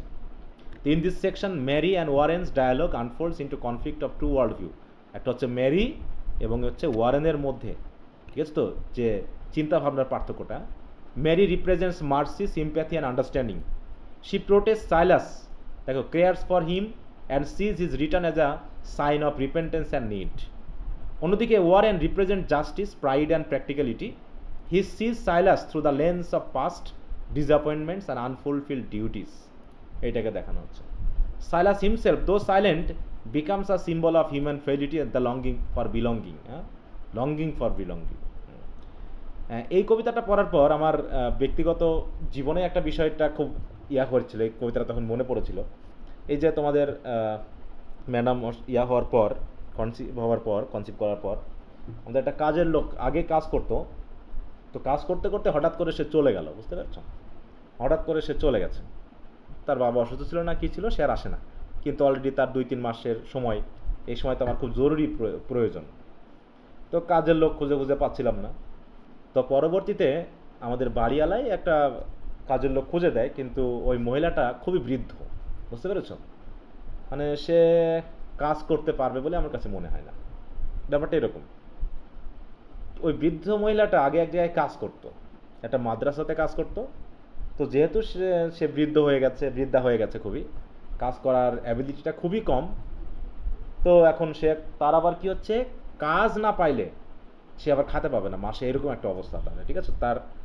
তার স্বামী একদম অসুস্থ, মানে মাথা খারাপ হয়ে গেছে, পাগল হয়ে গেছে। তো স্বামীকে করে কি জানো তো, সে যখন বেঁধে রেখে আসে, আপনি বলছিলেন তাকে চেন দিয়ে বেঁধে রেখে আসে, বুঝতে পেরেছো? তো এখন সে একটা কাজ খুঁজছে, সে কাজও পাচ্ছে না, এবং যেহেতু সে বৃদ্ধ হয়ে গেছে, তার জন্য তো তাকে কেউ কাজেও নিবে বলে মনে হয় না। তো আমাদের বিল্ডিংয়ে আমরা 3টা ফ্যামিলি থাকতাম, ওই একের কাজের লোকই কাজ করতো। তো এখন ওই মহিলা বা ওই মেয়ে, মানে মহিলা, এখন সে আসছে। এখন আমি তো দেখেই বুঝতে পারছি যে এ তো অনেক বৃদ্ধ, ইনি তো কাজ করতে পারবেন না। তো এখন ওনার চোখে মুখের দিকে তাকিয়ে আমার মনে হলো, ঠিক এনাকে যদি কাজ না দেওয়া হয় তাহলে তো সমস্যা, ঠিক আছে? তো আমরা তখন ভাবলাম যে উনি বললেন যে আমাদের নিচে যিনি থাকেন, আমাদের সাথে একজন থাকে, উনি আর আমরা নিলে পারে মোটামুটি যদি 3000 টাকা করে দেয় তাহলে হয়তো ওনার পুষিয়ে যাবে, ঠিক আছে? তো সেই হিসাবে আমরা চাচ্ছিলাম, তেমন আমাদের কাজ তো বেশি কিছু থাকে না। তো সেই হিসাবে আগের যে মেয়েটা কাজ করতো, সে আমাদের বাসাতে হয়তো ঘর টর মোছামুছি এগুলোর জন্য 1500 থেকে 2000 টাকা নিত। তো এখন 3000 টাকা, এখন 3000-3500 টাকার নিচে তিনি কাজও করবেন না, এবং কাজ করার অ্যাবিলিটিও তার কম। অ্যান্ড কি করা যাবে?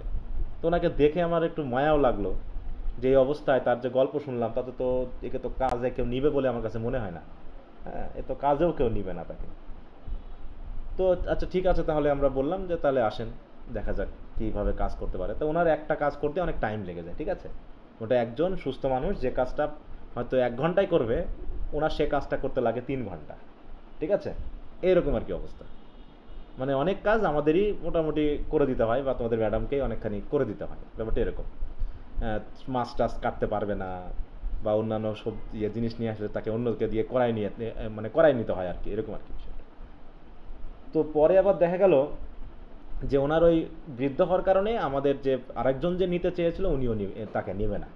একদিন কাজে গেছে, একদিনের পর আর তাকে নেয়নি। এখন তো সেই মহিলা তো খুব বিপদ।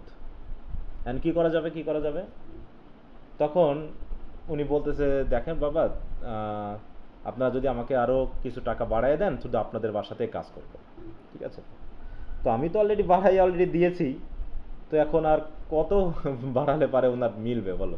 এখন সংসারের কত খরচ দিয়ে চলবে, আর আমাদেরই বা আমরা কতখানি তাকে দিব? কারণ তার সকালে খাবার দিতে হবে, এসে খাবে বাসাতে, তারপর দুপুরে খাবার নিয়ে যাবে, ঠিক আছে? এবং খাবারের পরিমাণটা 2 বাসা থেকে নিলে হয়তো ওনার 2 হাজব্যান্ড এবং ওয়াইফেরটা হয়ে যেত, ঠিক আছে? হাজব্যান্ড ওয়াইফেরটা হয়ে যেত। কিন্তু এখন যেহেতু আরেকটার বাসায় নিচ্ছে না, তাহলে তো এখন আমরা তো একজনের খাবার দিব, তাহলে এখন কী করা যাবে বলো? এখন দেখা যাচ্ছে ওনাকে আমাদের থেকে একটু বেশি আবার দিতে হচ্ছে, যে তাতে ওর হাজব্যান্ডটা যাতে হয়ে যায়, বাসায় গিয়ে তাকে কাজ করতে না হয়।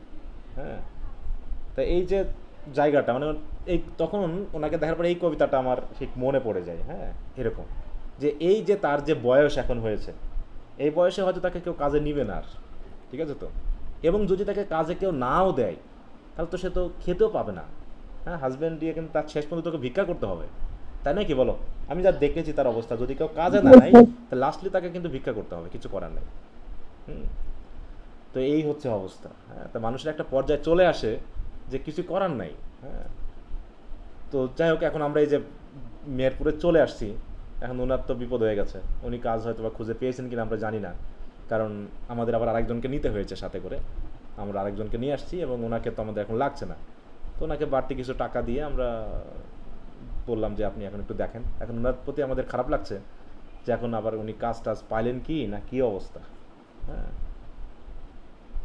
এই যে একটা ছোট ঘটনা আমাদের একটা ছোট্ট একটা বিষয়কে চোখে একটু আঙ্গুল দিয়ে দেখানোর চেষ্টা করেছে যে এই সময়ে আসলে অনেক কিছু বিচার বিবেচনা করলে পারে হয়তো ওয়ারেনকে ভুল প্রমাণিত করা যাবে না, কিন্তু মেরি যেটা বলতে যাচ্ছে সেটাও তো ভাবতে হবে নাকি? হ্যাঁ, সেটাই স্যার। আর এই জায়গাটাতেই কিন্তু এখন বর্তমানে যেটা হচ্ছে মেরির সাইডে লোক কম বর্তমানে। হ্যাঁ, মেরির সাইডে লোক কম হওয়ার কারণেই আজকে আমরা পিতামাতাকেও আমাদের সাথে রাখতে পারছি না। এই জন্য এখন বৃদ্ধাশ্রমের পরিমাণটা কি বলো? বেড়ে গেছে না? বলো, বৃদ্ধাশ্রমের পরিমাণ কি বেড়ে গেছে? কিসের জন্য? কারণ আমরা সবাই আমাদের নিজস্ব স্বার্থের কথা ভাবছি। আমরা এটাও ভাবছি না যে আমরা একসময় বৃদ্ধ হয়ে যাব, আমাদেরও এরকম একটু সময়ের প্রয়োজন হবে বৃদ্ধ বয়সে।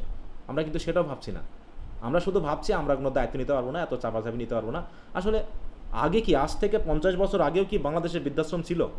কি মনে হয় ছিল? না স্যার, আমার মনে হয় না একটাও বৃদ্ধাশ্রম ছিল। 50 বছর কেন, আজ থেকে 30 বছর আগে বা 20 বছর আগেও এরকম বৃদ্ধাশ্রম মানে হয়তো বা থাকলেও থাকতে পারতো, কিন্তু এতটা ছিল না যেটা এখন বর্তমানে আমরা পাচ্ছি। হ্যাঁ, তার মানে কি আমরা সবাই আমরা কখনো ভাবছি না যে আমাদের লাস্ট পর্যায়ে কেমনটা হবে। তো আমরাও এখন ভেবে নিতে পারি যে আমাদের অবস্থা বৃদ্ধাশ্রমে যেতে হবে, কিছু করার নেই। এখন এটা একটা বাস্তবতা হয়ে দাঁড়িয়েছে, সুযোগটা যখন তৈরি হয়েছে তখন এটা সবাই ব্যবহার করবে আর কি, সবাই এটাকে ইউজ করবে। তো এই লোকটা তখন যেহেতু বৃদ্ধাশ্রম হয়তো বা ছিল না যখনকার কবিতাটা, বা থাকলেও থাকতে পারতো তা জানি না, কিন্তু সে এসেছে আবার পুনরায় ফিরে, যে অন্তত এই পরিবারে গেলে আমাকে অন্তত কি করবে, তারা একটু হলেও জায়গা দিবে।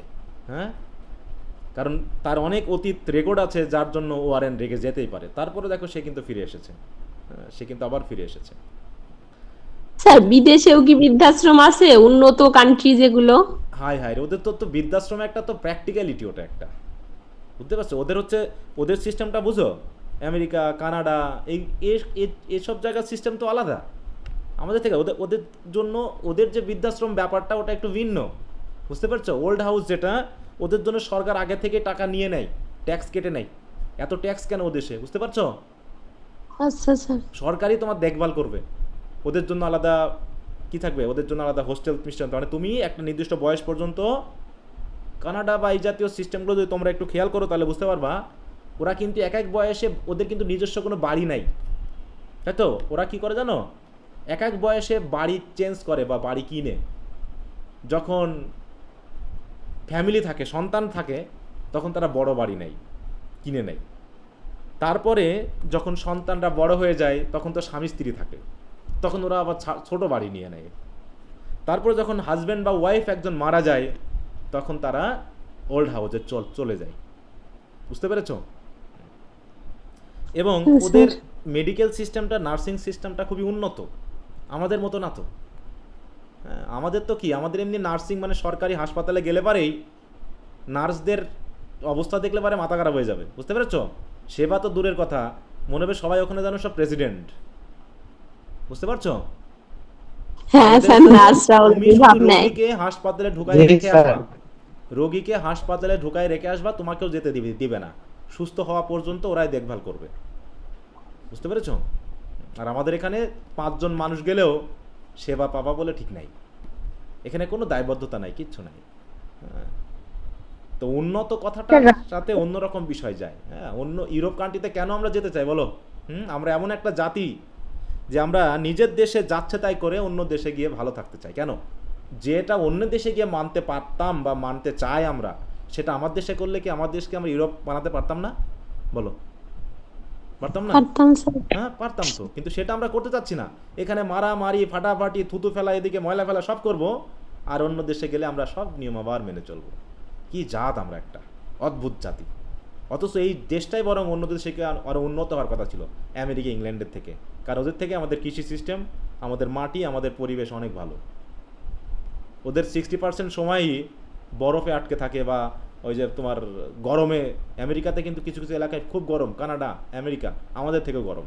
আবার কিছু কিছু এলাকা পুরো বরফে ডুবে থাকে। তুমি ইয়ার কথা ভাবো, রাশিয়ার কথা ভাবো। রাশিয়ার মনে হয় 5% মনে হয় ইউজ করা যায়, তারপর তারা উন্নত দেশ। ঠিক আছে তো? আর আমাদের দেশের কি 100% ইউজেবল নাকি জমি? ইউজেবল না? হ্যাঁ স্যার 100% ইউজেবল। তারপরে কি হ্যাঁ, স্যার। মানে কেমন অবস্থা বলো? আমাদের মধ্যে দরিদ্র দেশ নেই, আমরা দরিদ্র হয়ে যাচ্ছি দিন দিন। হ্যাঁ, শিক্ষার ক্ষেত্রে কোনো উন্নত সিস্টেম নাই, মেডিকেলের ক্ষেত্রে নাই, কোনো কিছুর ক্ষেত্রে নাই। এক একটা দেশে আসলে পরে এই যে বগুড়াতে আসছি তো এসে দেখতেছি কি রাস্তাঘাটের কি করুণ অবস্থা। হ্যাঁ, খারাপ অবস্থা, প্রচুর খারাপ অবস্থা। রাজনীতি যদি আমাদের দেশের উন্নয়নকে এইভাবে দেখে তাহলে সে রাজনীতির দরকার নেই তো। কারণ এতদিন আওয়ামী লীগ ছিল তার জন্য বগুড়া সব নষ্ট, সব ভাঙাচোরা এরকম। আবার এখন যদি বিএনপি আসে বগুড়া চকচক করবে, আবার গোপালগঞ্জ পুরো ভাঙে চুরে এক হয়ে যাবে, এরকম তো নাকি? এটা কোনো দেশের সিস্টেম হতে পারে? হ্যাঁ, এ তো সেই গ্রামের সেই ইয়াদের মতো মনে লাগে। আমাদের দেশের রাজনীতি কেমন মনে হয় জানো? আমার দেশে সেই ঝগড়ুটে মহিলাদের মতো মনে হয়। ঠিক আছে, আসলেই স্যার এরকম ঠিক, স্যার। ভিডিও দেখো না, বাংলা কথা বলবো একটু। ভিডিও দেখছে স্যার, এক মহিলা আর এক জনার মহিলার সামনে বাড়িতে গিয়ে ল্যাট্রিন করে রেখে আসছে। আসেন এরকম দেখছো? হ্যাঁ স্যার, হ্যাঁ। তা আমাদের রাজনীতি হচ্ছে এরকম। বাংলা কথা আর বললাম না, হ্যাঁ একটু ইনডিরেক্টলি বললাম। আজব কাজবাজ। হ্যাঁ, এরকম আমরা জাত। কারণ কি এই বগুড়াতে কি আওয়ামী লীগ সাপোর্টার থাকতে পারে না? এখানে কি বাঙালি মানুষ নাই? বলো, নাই? তাদের কি দরকার নাই উন্নত চিকিৎসা বা উন্নত মানে ব্যবস্থা? দরকার নাই? দরকার আছে স্যার। তাহলে তাদেরকে আমি যখন আওয়ামী লীগ, আমি যখন বিএনপি, আমি যখন জামাত, আমি যখন এই, তখন অন্যদের আমি সেবা করবো না? এই মেন্টালিটি আমাদের কেন থাকবে? পুরো দেশটাই তো আমার। কিন্তু আমাদের চিন্তা ভাবনা এরকম। এই যে আমরা কম্প্যাশনেট না, বললাম একটা ছোট কবিতা, কিন্তু তোমাকে সব দিক থেকে বিষয়গুলোকে একটু টাচ করতে, যে এরকম মেন্টালিটি কেন আমরা কেন ওয়ারেন টাইপের, আমরা কেন মেরি টাইপের হতে পারছি না?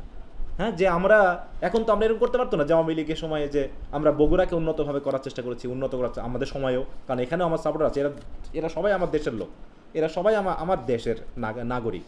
তা উন্নত করলে তো তারাও তো একসময় তার দলের সাপোর্টার হতে পারতো, যে তারা উন্নত হওয়া সত্ত্বেও আমাদেরকে যথেষ্ট দেখভাল করেছে, আমাদের সাপোর্ট করেছে। কিন্তু আমরা হচ্ছে ওই ঝগড়ুটে। হ্যাঁ, আমরা ঝগড়ুটে, ঠিক আছে তো? ওই রাজনৈতিক পর্যন্ত আমরা ঝগড়ুটে, সংসদে পর্যন্ত আমরা ঝগড়া করি। তাহলে সে দেশের আবার কি উন্নত হতে পারে? আচ্ছা, তো ঠিক আছে, একটু বেশি বলে ফেললাম মনে হয়। আচ্ছা, তো এরপর দেখি এবার মেরি কি বলতেছে, আমরা কোথায় যেন শেষ করেছিলাম, আমি অন্য কথায় চলে গেছি একটু। দেখো বলছে কি, but did he, I just want to know. সে তো বলেছিল, বলেনি, এরকম আর কি প্রশ্ন। তখন মেরি বলতেছে কি, হ্যাঁ দেখো, হ্যাঁ of course he did, what would you have him say? তুমি তাকে এখন কি করাবে বলো? Surely you wouldn't grudge the poor old man some humble way to save his self-respect? কিন্তু এখন নিশ্চয়ই তুমি তার সাথে রাগ করতে পারো না এই পোর ওল্ড ম্যানকে, তাই তো? কারণ two save his self respect, অন্তত সে একটা ভুল করে ফেলেছে, কিন্তু সে ওল্ড ম্যান, পোর ওল্ড ম্যান। তোমার এখন কিছুটা হাম্বল ওয়েতে তার সাথে কথা বলে অন্তত তার সেলফ রেসপেক্ট অন্তত রাখা উচিত। কারণ সে বয়সেও তোমার থেকে বড়, সাথে সাথে সে এখন অসহায়। হ্যাঁ, তাই বলছে some humble way to save his respect. He added, if you really care to know, he mean to clear the upper pasture. সে বলেছে, মানে এরকম আর কথা হয়েছে ম্যারির সাথে, যে সে বলেছে যে if you really care to know, সত্যি যদি তুমি জানতে চাও যে আসলে সে কিছু করতে পারবে কিনা, she mean to clear the upper pasture too. হ্যাঁ, সে বলেছে কি বলেছিল সে, যে আপার পার্সার আমাদের যে জমিটা আছে সেটাও সে ক্লিয়ার করে দিবে। That sounds like something you have heard before. হ্যাঁ, তুমি হয়তো এই কথাটা আগেও শুনতে পারো, যে যখনই এসেছে তখনই সে এসে আমাদের বলেছে ওই কাজটা করে দিবে, এই কাজটা করে দিবে, এরকমটা বলেছে।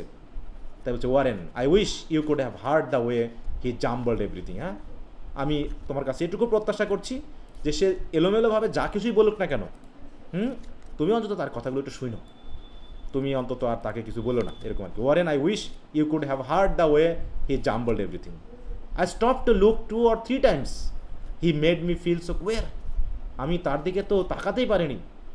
2-3 বার তার দিকে মানে তাকাতে গিয়েও আমি তাকাতে পারিনি, কারণ তার দিকে তাকিয়ে আমার এমন ফিল হয়েছে, মানে অদ্ভুত ফিল হয়েছে, to see if he was talking in his sleep. মনে হচ্ছে জানো ঘুমের ভিতরেই সে কথা বলছে। হ্যাঁ, এত ক্লান্ত, এত এক্সজস্টেড, হ্যাঁ, যে মনে হলো আমার কাছে সে জানো কি ঘুমের ভিতরেই কি করছে। ইন স্লিপ মানে কি, মানে ঘুমিয়ে ঘুমের মধ্যে কথা বলছে, যেন কথা বলছে। এবং কি কথাগুলো বলেছে?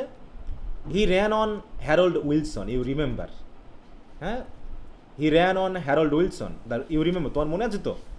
The boy you had in haying for 4 years since, হ্যাঁ, বলছে আজ থেকে 4 বছর আগে হেইং টাইমে তুমি যে বয়টাকে মানে নিয়েছিলাম তার কথা মনে আছে?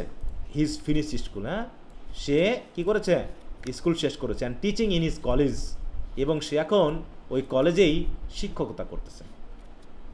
তাই বলছে Silas declares you will have to get him back, ঠিক আছে তো? সাইলাস বলেছে যে you will have to get him back, যে তুমি তাকে নিয়ে আসো। And he says they two will make a team for work, হ্যাঁ, যে তারা দুইজন মিলে কি করবে? টিম হয়ে কাজ করবে, তোমার হয়ে কাজ করবে। তার সেন্স নেই, তাই জন্য এই কথা বলছে যে স্কুল শেষ করে সে এখন টিচিং করছে, তাকে নাকি সাইলাস বলতেছে নিয়ে আসতে, নাকি নিয়ে আসো, আমরা দুইজন মিলে তোমার কাজ করে দিব। বিটুইন দেম দে উইল লে দিস ফার্ম অ্যাজ স্মুথ, এবং দুইজন মিলে কি করবে? তারা এই ফার্মকে পুরো স্মুথভাবে চালাবে। The way he mix that in with other things, হ্যাঁ, সে কি করছে? এইভাবে সে কথা বলছে আর একটা জিনিসের সাথে আরেকটা জিনিস মিক্স করে ফেলতেছে। সে এখনও মনে করছে কি he thinks young Wilson a likely lad though daft on education, you know how they fought all through July under the blazing sun, হ্যাঁ, তোমার মনে আছে তারা দুইজন কীভাবে মারামারি করতো? Slap up on the car to build the load, হ্যাঁ, মানে থাবাতো, হ্যাঁ, বা চট দিত, বা সাইলাসের সাথে একটু ধাক্কাধাক্কি করতো। Silas up on the car to build the load, Harold along beside to pitch it on, হ্যাঁ, মানে দুইজন মিলে কাজগুলো করে দিত, কার্ট লোড করতো, খাবার মানে হেগুলোকে, বিশেষ করে হেইং টাইম আসছে তো, মানে গাড়িতে হে লোড করা, সেইগুলোকে সুন্দর করে বেঁধে নেওয়া, হ্যাঁ, এই সব কিছু কাজ ওরা একসাথে করতো, এবং সেইগুলো তার এখন মনে পড়ছে হয়তো বা, এবং সে ওই কথাগুলো এরকম জাম্বলড ওয়েতে বলার চেষ্টা করছে, মানে এলোমেলোভাবে বলছে, তার এখন যেন সেন্স নেই, সে সেই আগের কথাগুলো মনে করছে, অতীতের কথা মনে পড়ছে, সেইভাবে সে আমাদের কাজগুলো করে দিবে বলে ভাবছে, ঠিক আছে? কি বুঝতে পারছো? হ্যাঁ sir. Mary continues saying, Silas also maintained his plan to clear the upper pasture. Then she reminds Warren almost playfully that this isn't the first time Silas has made some promises, হ্যাঁ, যেরকম promise সে এইবার প্রথম করেনি, অনেকবারই করেছে, হ্যাঁ। তাই বলছে কি যে Mary tells Warren that Silas' speech was confused and disordered. He mixed up everything he said. She was so disturbed that she looked at him several times to see if he was asleep, because he spoke like a man dreaming, হ্যাঁ, স্বপ্নের ভিতরেই সে ঘুমিয়ে ঘুমিয়ে কথা বলছে। Mary says that Silas started talking about Harold Wilson, the young man who helped them with haying 4 years ago. Harold has now finished his studies and is teaching at the college. আর সেখানে কি বলছে? Mary recounts Silas' words. He insists that Warren should hire Harold again because together they will make a great working team and perfect the farm. এভাবে তারা কাজ করবে বলে বলছে। ওকে, তো নিশ্চয়ই তোমরা বুঝতে পেরেছো এখানে কি বলা হয়েছে, হ্যাঁ? অতএব বলছি, in this process Mary recounts Silas' confused emotional talk to Warren. She reveals that Silas has returned not out of laziness or dependence but out of deep need to restore meaning and dignity before dying. Mary interprets Silas' talk about ditching the meadow and working with Harold as signs of his longing for usefulness and redemption and continuity. Through her compassionate narration, Frost lets us Silas' inner life is pride, regret and dream, even though he never speaks directly in the poem. তো তুমি আসছো কেন? তোমার তো বিপদ। আচ্ছা, তাহলে দেখো আমরা এখানে ক্যারেক্টার পাচ্ছি কি, ম্যারি, ওয়ারেন, সাইলাস। দো অ্যাবসেন্ট ফ্রম দ্য সিন, তাকে আমরা এখন পাচ্ছি না, কিন্তু ম্যারির কথা দিয়ে আমরা বুঝতে পারছি, হ্যাঁ, যে his character becomes more human through Mary's empathy, a man who worked hard, made mistakes but still yearning for dignity, হ্যাঁ, তো দেখানো হচ্ছে। তারপরে কি বলছে দেখো, yes I took care to keep well out of earshot, যে আমি তাদের জন্য যথেষ্ট চেষ্টা করেছিলাম, নাকি? Yes I took care to keep well out of earshot, তাকে এখানে বলছে, হ্যাঁ, যে Mary tells Warren that she made sure to stay far each way so that Silas would not hear her conversation or feel uncomfortable, হ্যাঁ, তাই সেটা বলছে, yes I took care to keep well out of, মানে তার কানে যেন না যায় কথাগুলো। Well those days trouble Silas like a dream, সেইগুলো এখন কী করতে তাকে ট্রাভেল করছে। You wouldn't think they would, তুমি হয়তো মনে করতেছো যে সেগুলো না। হাউ সাম থিংস লিঙ্গার, হ্যাঁ, কীভাবে কিছু জিনিস এখনও মানুষের মধ্যে এইভাবে ঘুরে ফিরেই চলে আসে। হ্যাঁ, হ্যারল্ডস ইয়ং কলেজ বয় অ্যাসুরেন্স পিকড হিম, এখনও তাকে পিকড করছে, তাকে কি করছে, খোঁচা দিচ্ছে, মানে সেই কথাগুলো ফিরে আসছে।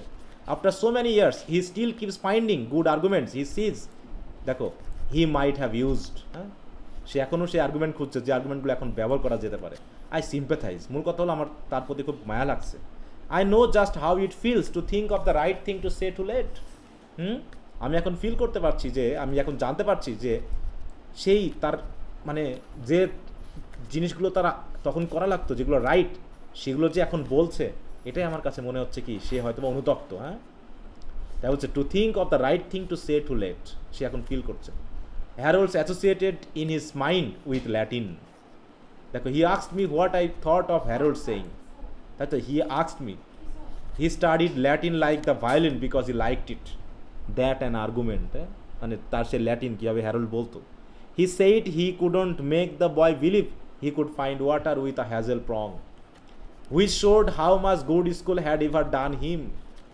He wanted to go over that, but most of all he thinks he could have another chance to teach him how to build a load of hay. তাই বলছে দেখো যে হ্যাঁ, সাইলাস চাচ্ছে কি যে তাকে আবার ফিরিয়ে আনা হোক, যে তাকে সে শেখাতে পারবে। হ্যাঁ, দেখো যে সে তাকে শেখাতে পারবে, আর একটা চান্স চাচ্ছে যে কী হবে, গাড়িতে হে লোড করতে হয়। হ্যাঁ, দেখো, how to teach him how to build a load of hay, কীভাবে তৈরি করতে হয়, কীভাবে বাঁধতে হয়, এগুলো তাকে শিখিয়ে দিবে।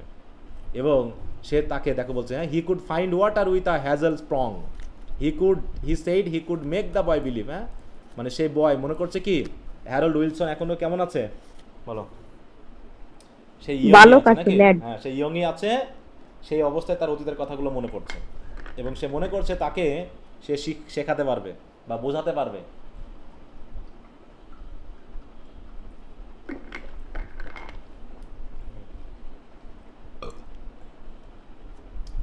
দেখো, হ্যাজেল প্রং কি জিনিস, ওর ভিতরে সে পানি খুঁজে বার করতে পারে, পানি, ওয়াটার।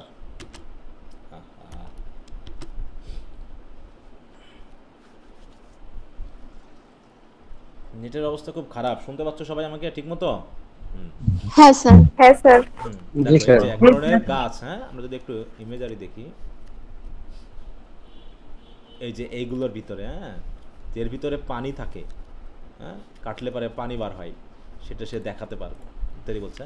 মানে সেই ছোটোবেলার কথা মনে পড়ছে। হ্যাঁ, তার সাথে যে আর্গুমেন্ট করতো, আর তার সাথে যে কথা বলতো, তার সাথে যে মারামারি ধাক্কাধাক্কি করতো, সেই কথাগুলো সে এখন বলছে। তার মানে কি, এটা কি নির্দেশ করছে বলো?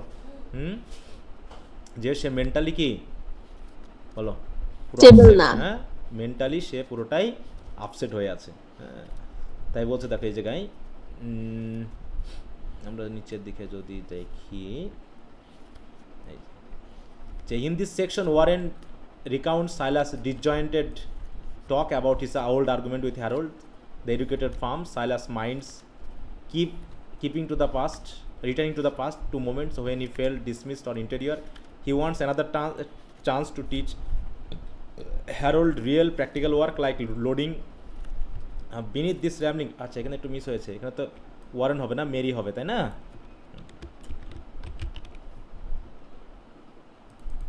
আচ্ছা,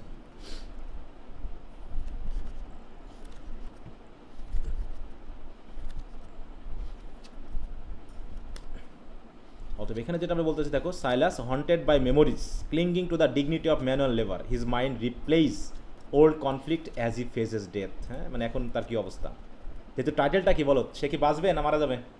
টাইটেল কি বলে? মারা যাবে। যেহেতু সে কোনো কথা বলেনি, সে কথাগুলো ম্যারির সাথে হয়েছে, সেগুলো এখন সে ওয়ারেনকে বলতে। দেখো, Mary acts as an interpreter of Silas inner pain, her empathy gives voice to his unspoken emotion. Warren represents reason and practicality, but is capable of empathy when he understands Silas' suffering. আচ্ছা, তাই বলছে দেখো, I know that Silas one accomplishment. He bundles every forkful in its place. মানে সে একসময় খুব দক্ষ ছিল আর কি বলছে, যে Silas one accomplishment. He bundles every fork in its place. Fork মানে ওই যে তোমার যেগুলো দিয়ে ইয়া করা হয়, হে কালেক্ট করা হয়, ওটাকে কি বলে জানো তো? আমাদের এদিকে কি যেন বলে, কারণ স্যার কারণ বলো।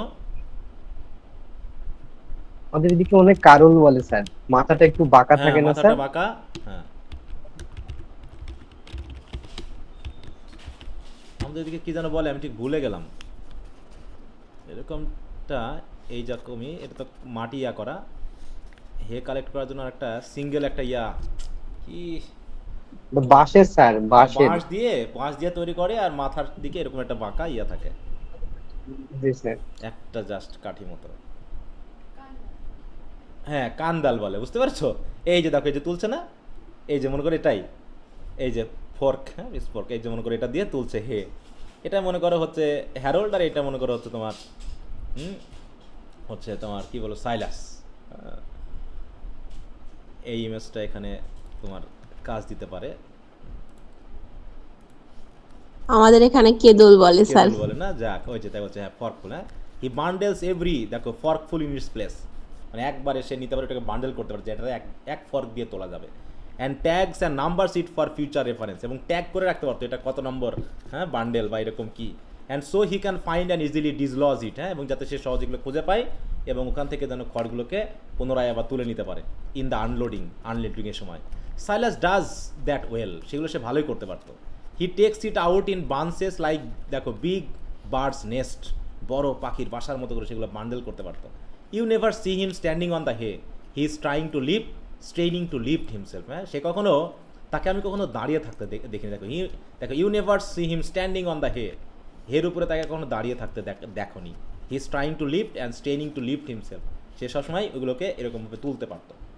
হি thinks if he could teach him that, অতএব সে মনে করছে যে সেই হ্যারোল্ডকে তো যদি সেগুলো শেখাতে পারতো, he would be some good perhaps to someone in the world, যে পৃথিবীতে অন্তত একজনের কাছে সে গুড হতে পারতো, যে তার অভিজ্ঞতাটা সে শিখিয়ে যেতে পারতো।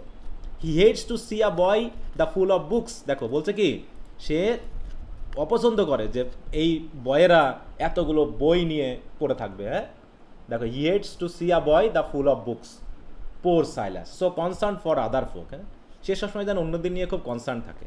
Nothing to look backward with pride, nothing to look forward to with hope, so now and never any different, সে আগে যা ছিল এখনও তেমনই আছে, সে কখনোই আলাদা ছিল না, সবসময় একই রকমের প্রাইডফুল, তাই তো? সে আগেও দেখো এরকম প্রাইড নিয়ে কথা বলতো, যে আমি পারি, আমি জানি, আমার এগুলো তোমাকে শিখিয়ে দেব ইত্যাদি ইত্যাদি।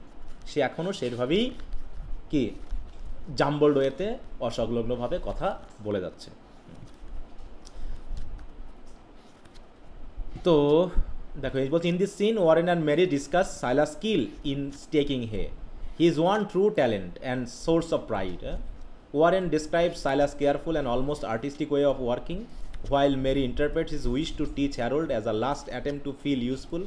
Silas represents book learning, দেখো, yet his anger hides a deep sadness, a life with no pride in the past and no hope for the future. Through her conversation, Frost reveals Silas' humanity, a man broken by time, but still yearning to matter to someone before he dies. যে অন্তত মারা যাওয়ার আগে তার সে প্রাইডটাকে সে দেখিয়ে যেতে চায়। কি কথা বুঝতে পারছো? হ্যাঁ স্যার। আচ্ছা, তারপর কি বলছে, পার্ট অফ আ মুন, এখন ওরা দেখছে যেহেতু সন্ধ্যার মতো লাগছে, part of a moon was falling down the west, দেখো চাঁদের অংশটা পূর্ব দিকে যেন ডুবে যাচ্ছে, dragging the whole sky with it to the hills, মানে কবি এটা নির্দেশ করছে, মানে কবি মানে এই জায়গাটাকে নিয়ে এসেছে, তাই না? দেখো dragging the whole sky with it to the hills, মানে যেন পুরো আকাশটাকে যেন সে, আকাশটা যে কি চাঁদটা যেন ড্র্যাগ করে টেনে নিয়ে গিয়ে ওই পাহাড়ের ওই পাশে নিয়ে যাচ্ছে। Dragging the whole sky with it to the hills, its light poured softly in her lap, she saw it, সে তখন দেখলো কি ওই চাঁদের আলো তার কোলে এসে পড়ছে, কারণ দুইজনই বসে আছে। তাহলে বেলাটা কখন বলো তো, কোন বেলা? রাতে, তাই তো? He saw it and sprang her apron to it, হ্যাঁ, সে উঠে পড়লো, মানে she saw it and sprang spread her apron, হ্যাঁ, মানে সেই চাঁদের আলোটাকে দেখার জন্য সে তার অ্যাপ্রনটাকে আরো স্প্রেড করে দিল। She put out her hand among the harp like morning glory string, মানে তার যে আলোর যে রশ্মিগুলো, হ্যাঁ, taut with the dew from the garden to beds to eaves, প্রেস্টিয়াস মানে ওই যে রিয়াবেস মানে হচ্ছে ঘরের যে চালার যে বাড়তি অংশ।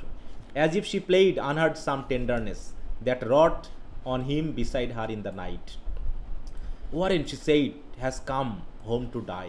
বলছে ওয়ারেন সে এসেছে, শেষ মতো কথা বলছে কি, যে সে বাসায় এসেছে আসলে মারা যাওয়ার জন্য। You needn't be afraid, he will leave you this time. হ্যাঁ, তোমার ভয় পাওয়ার কোনো কারণ নেই, কারণ এবার সে তোমাকে সারা জীবনের মতোই ছেড়ে যাবে। বলছে দেখো, he has come home to die. খেয়াল করো এখানে একটা শব্দ ইউজ করেছে মেরি, কোন শব্দটা?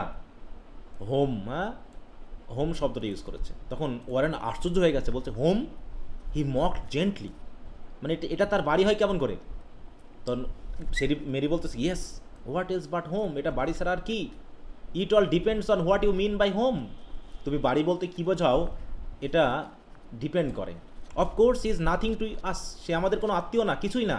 Annie more than was the hound that came as a stranger to us, সে একটা হাউন্ডের থেকে বেশি কিছু না, সে আমাদের কাছে তো অপরিচিত লোক হিসাবে এসেছিল। Out of the Woods and worn out up on the trail. হ্যাঁ, সে ওর্ন আউট অবস্থায় মানে কি একদম ক্লান্ত অবস্থায় সে আমাদের বাড়িতে এসেছিল। অতএব সে আমাদের কাছে স্ট্রেঞ্জার, কিন্তু তারপরেও তাকে আমাদের এই বাড়ির লোক বলেই মনে করতে হচ্ছে। তখন বলছে home is the place when you have to go there they have to take you in. এই সংজ্ঞাটা একটু খেয়াল রাখো। তাহলে বাড়ি হচ্ছে এমন একটা জায়গা, যখন তুমি সেখানে যাবে তখন অন্যেরা তোমাকে গ্রহণ করবে, এটাকেই বলা হয় বাড়ি। ঠিক আছে তো? যদি তোমাকে গ্রহণ না করে তাহলে সেটা বাড়ি হয় না। তো I should have called it something you somehow haven't to deserve. হ্যাঁ, বলছে না, আমি এটাকে অন্য কিছু ডাকতে চাই, something you somehow haven't to deserve, কারণ তুমি এটা ডিজার্ভ করো না, এটাকে বাড়ির মতো জায়গা হিসাবে ধরা যায় না।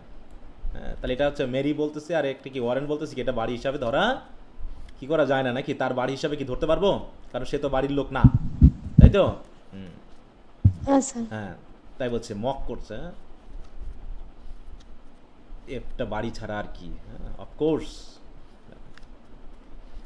তো যাই হোক, তখন এই জায়গায় যদি দেখি, in this passage frost shift from external reality to emotional and spiritual depth. As the moon sets and morning nears, Mary and Warren sit together in quiet reflection.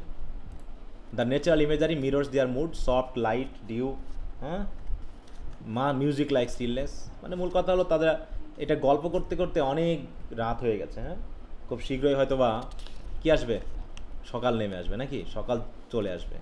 এই অবস্থায় ওই যে মুন আস্তে আস্তে কি হচ্ছে, ওয়েস্টের দিকে নেমে যাচ্ছে। এটা কি নির্দেশ করছে বলো? এটা কি সিম্বলাইজ করছে আসলে?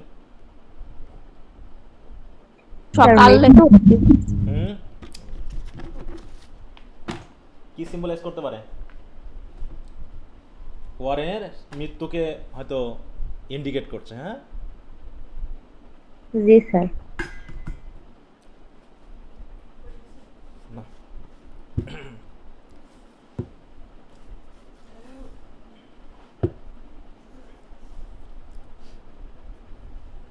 আচ্ছা, Warren leaned out and took a step or two, picked up a little stick and brought it back and broke it in his hand and tossed it by। মানে একটা প্র্যাকটিক্যালিটি আনার জন্য এই ঘটনা দেওয়া আছে, যে যেমন করে মানুষ কথা বলতে বলতে একটু অন্য দিকে চলে যায় মানসিকতা, তাই কি লিন্ড আউট মানে একটু কাত হয়ে, হ্যাঁ, টুক আ স্টেপ অর টু, একটু পা হয়তো আগিয়ে নিয়ে একটা ছোট স্টিক নিল, সেটাকে নিয়ে এসে ভাঙলো এবং সেটাকে টস করে। আমরা আছি না এরকম করি না, কথা বলতে বলতেই হাতের কাছে কিছু থাকলে সেটা নিয়ে ঘাস হোক বা কোনো কাঠি হোক সেটা ছিঁড়ে, হ্যাঁ, হাত দিয়ে একটু লাফাই নিয়ে, হ্যাঁ, এইভাবে কথা বলতে। তবে Silas has better claim on us you think than on his brother. বলছে তার তো একটা ভাই আছে, তাহলে সে ভাইয়ের থেকে কি আমাদের থেকে বেশি ক্লেম করতে পারে? হ্যাঁ, আমাদের কি the Silas has better claim on us, আমাদের উপরে তার কি অধিকার বেশি আছে? তার তো একটা ভাই আছে নাকি, তার ভাইয়ের থেকেও আমাদের কাছে অধিকার কীভাবে বেশি থাকতে পারে? তার আমি একটু মেসেজ দিয়ে নিই, তোমাদের একটু যেহেতু কবিতাটা শেষ করতে হবে।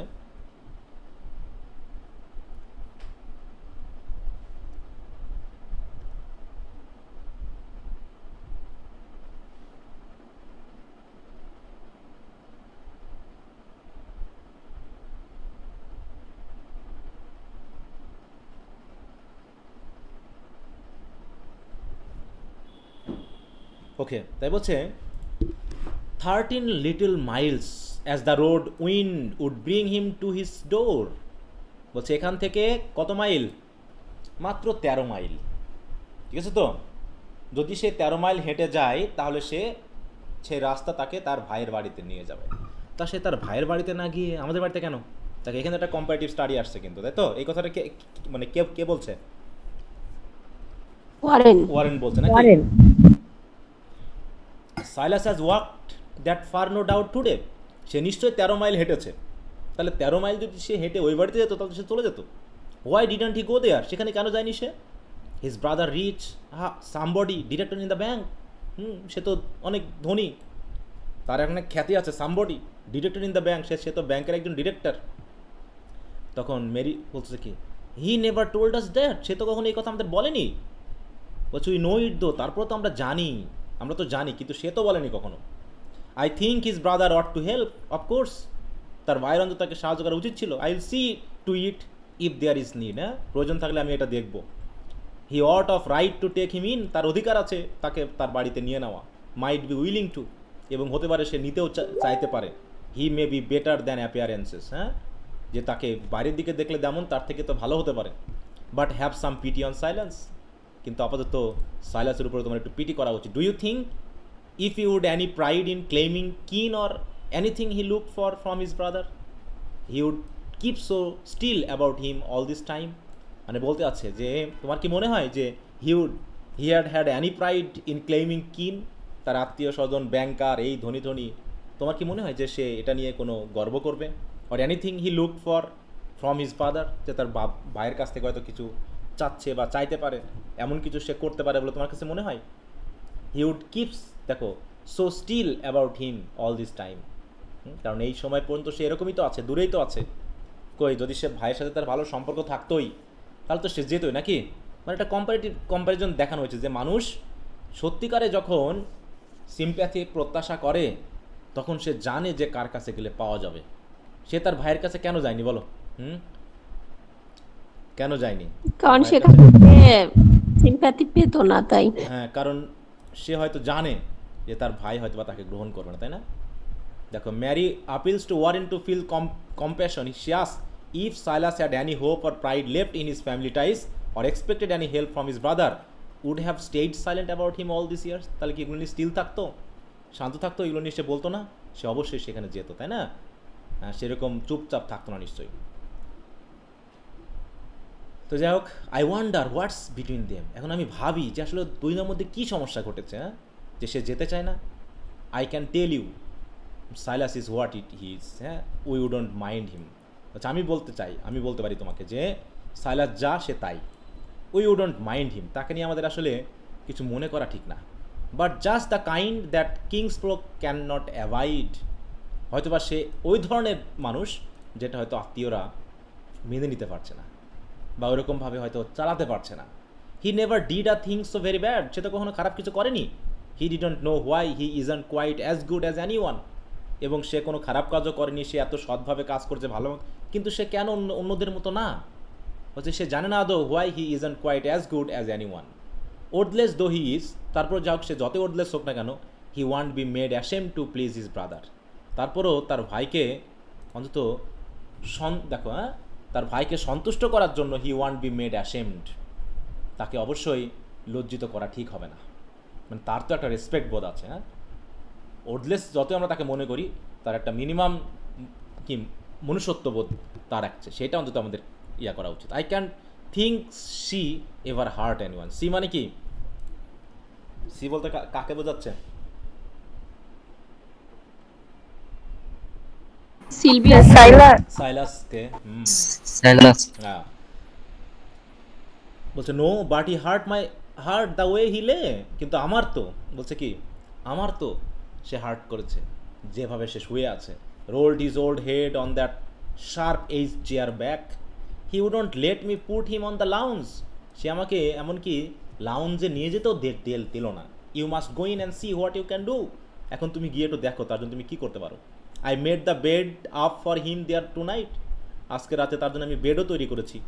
You will be surprised at him how much he is broken, হ্যাঁ, তুমি তাকে দেখে মানে কী পরিমাণ ভেঙে পড়ছে এটা দেখলে তুমি নিজেও অবাক হয়ে যাবে। His working days are done, হ্যাঁ, তার সেই কাজ করার বয়স শেষ। আই এম শিওর অফ ইট।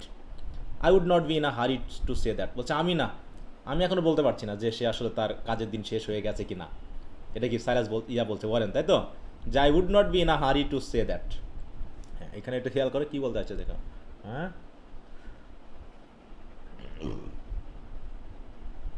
দেখো, Warren hesitates, unwilling to accept Mary's conclusion that Silas life is nearly over. হ্যাঁ, সে মেনে নিতে চাচ্ছে না। ওকে, in this section Mary and Warren discuss the nature of Silas' alienation, his pride and his falling health. Mary provides a compassionate psychological portrait of Silas, a poor, proud and broken man who cannot face his brother's rejection and therefore returns to the only place where he feels a sense of belonging. Through Mary's eyes, we see Silas not as worthless but as tragically human, a man clinging to the last remnants of dignity. মানে সে হয়তো তার ভাইয়ের কাছে যেতে পারতো লাস্টের দিকে, কিন্তু সে ভাবছে ওখানে গেলে যদি আমাকে লাথি ঝাঁটা দেয়, হ্যাঁ, বাড়ির থেকে বের করে দেয়, তাহলে তো তার নিজস্ব, বলছে সে ওর্ডলেস হতে পারে, কিন্তু তার মধ্যে যে সামান্য মর্যাদাবোধ আছে সে কারণেই সে হয়তো বা এমন বাড়িতে এসেছে যেখানে হয়তো তাকে গ্রহণ করবে, তাই না? তাই Warren meanwhile begins to soften, moving from moral judgment towards understanding. তাহলে মানুষ শেষ মুহূর্তে সেই ব্যক্তির কাছে যায় যাকে সে মনে করে কি বলো যে তাকে সে গ্রহণ করবে, তাই না? এই ব্যাপারটা এখানেও প্রকাশ পেয়েছে। আচ্ছা, আই হ্যাভন্ট বিন, বলছে আমি যাব না। Go look see for your সেলফ, তুমি পারলে যাও, তুমি গিয়ে দেখো গা। But Warren please remember how it is, একটু মনে করার চেষ্টা করো না যে পরিস্থিতিটা কেমন।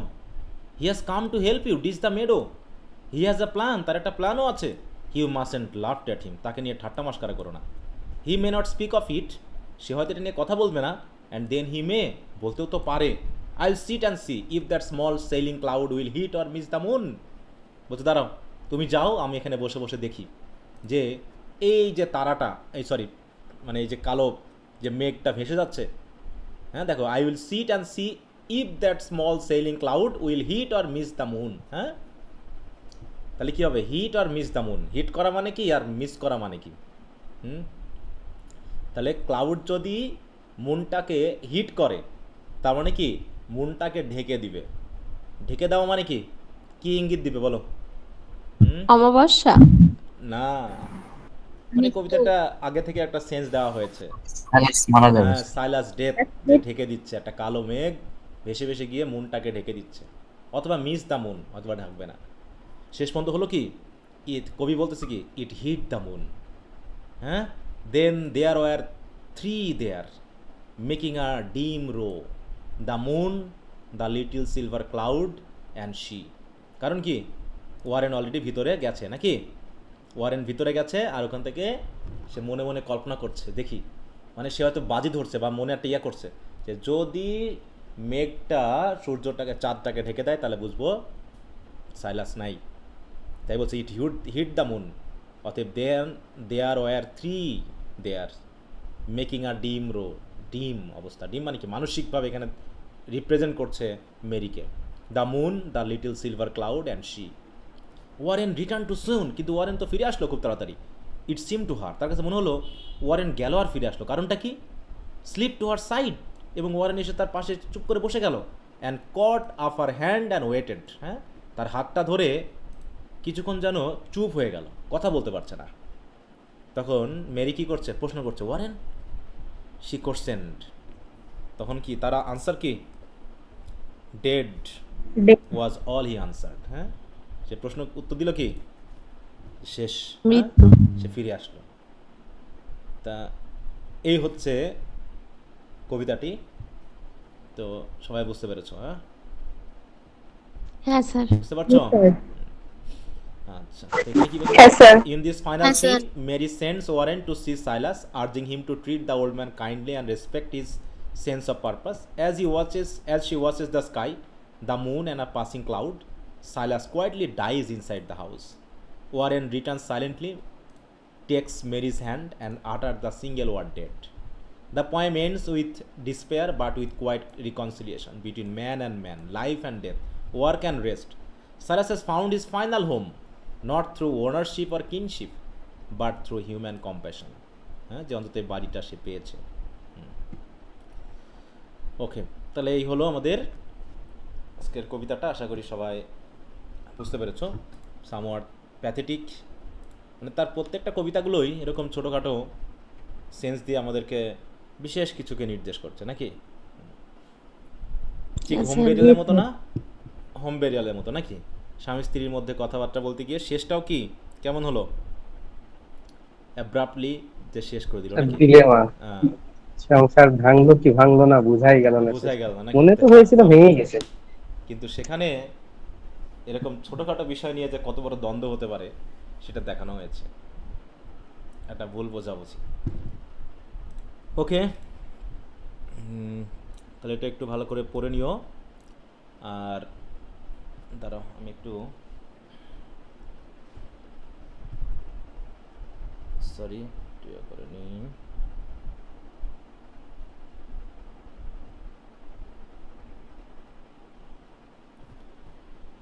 আচ্ছা, সুযোগ থাকলে আগামীকাল রাত 9:30টায় তোমাদের ক্লাস নিব, ঠিক আছে? আচ্ছা স্যার। আচ্ছা, যদি সম্ভব হয় আচ্ছা, আগামীকাল স্যার। আমরা দুটা কবিতা শেষ করতে পারবো কিনা জানি না, যাক আমরা চেষ্টা করব যতটুকু পারা যায়। স্যার, হ্যাঁ বলো। স্যার হচ্ছে একটা বিষয় বলতে চাচ্ছিলাম যে আমাদের তো কলেজে স্যার হচ্ছে ইএলটিটা নাই স্যার। এখন আমি যদি ডিপার্টমেন্ট হেডকে বলে যদি স্যার আমি যদি নিতে চাই স্যার, সেই ক্ষেত্রে কি স্যার কোনো অসুবিধা হবে স্যার, যেহেতু কলেজে পড়াই না স্যার?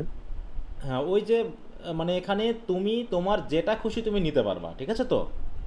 তুমি যেটা জি খুশি স্যার। তুমি নিতে পারবা, রেজিস্ট্রেশনের সময় তুমি সেটা দিবা। এখন এখানে কলেজ বা ডিপার্টমেন্ট একটু ঝামেলা বোধ করে কি, যে আবার বাড়তি ক্লাস হতে নিতে স্যার। হয় কিনা, বা হয়তো প্রশ্ন নিয়ে ঝামেলা করা, এই জন্য স্যাররা করতে চায় না। কিন্তু তোমার যদি অর আছে, তুমি যেটা খুশি নিতে পারবা, বুঝতে জি পেরেছো? স্যার। এই জন্য তুমি যদি সম্ভব হয় তোমার ডিপার্টমেন্টের স্যারের সাথে কথা বলে তুমি বলবা, স্যার আমি বিষয়টাকে ম্যানেজ করে নিব, যদি কারণ আমার এটা হ্যাঁ হ্যাঁ স্যার, আমি ওটাই আমার বলছি। খুব নিতে ইচ্ছা। হ্যাঁ, আমাদের ডিপার্টমেন্টে তো জি দেখলাম যে স্যার। কয়েকজন এরকম গেছিল যে আমরা স্যার এটা নিতে চাই, ঠিক আছে তো? তো এটা যদি ওরকম করে বলে তুমি ম্যানেজ করতে পারো, তাতে সমস্যা না, দেখা যেতে পারে তুমি একটু ম্যানেজ করতে পারো, ঠিক আছে? ঠিক আছে স্যার। একটু দেখতে জি পারো। স্যার, জি স্যার। ওকে, ওকে স্যার। কারণ এটা নিলে ভালো হয়। একটু ব্যতিক্রমী বিষয় থাকলে সেগুলো জি তোমার স্যার। ক্ষেত্রে উপকার হবে। একটু সবসময় সাবজেক্ট কঠিন না সহজ এটা দেখবা না, সাবজেক্ট দেখতে হয় যেটা তোমার ভবিষ্যতে কাজে লাগবে, বুঝতে পেরেছো? জি স্যার। যেটা তোমার জীবনে কাজে লাগবে সেরকম সাবজেক্ট চয়েস। এতে যদি একটু পয়েন্ট কমও হয় সেটা কোনো বিষয় না। আর যেহেতু এখন ইংরেজির অধিকাংশ স্টুডেন্টই কি টিচিংয়ে যুক্ত হয়ে যায়, তাই না? প্রাইমারি হোক, হাই স্কুল হোক, ইংলিশ মানে কি টিচিংয়ের একটা ব্যাপার থাকে। তো সেই হিসাবে যদি তুমি এটাতে যাও, তোমাকে একটা হয়তো তোমার হায়ার এডুকেশনের ক্ষেত্রে বা অন্যান্য ক্ষেত্রে কাজে লাগাবে আর কি। এটা আমার মতামত, বা এটা আমার কাছে মনে হয়। বাকিটা এখন জি স্যার। যেভাবে তোমরা নিতে পারো।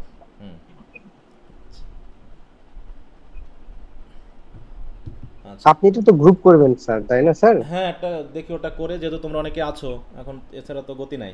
হ্যাঁ, ওটা তো আমাকে না স্যার, এটা করাতেই করলে হবে। ভালোই হবে। ওটা জি একটু স্যার। করতেই হবে। ঠিক আছে স্যার, আমি আচ্ছা। মেসেজ করব। আচ্ছা, ওকে, তো ঠিক আছে, তাহলে আজকে এ পর্যন্ত। সবাই ভালো থাকো। ওকে, গুড নাইট, বাই। আসসালামু আলাইকুম। ওয়ালাইকুম আসসালাম।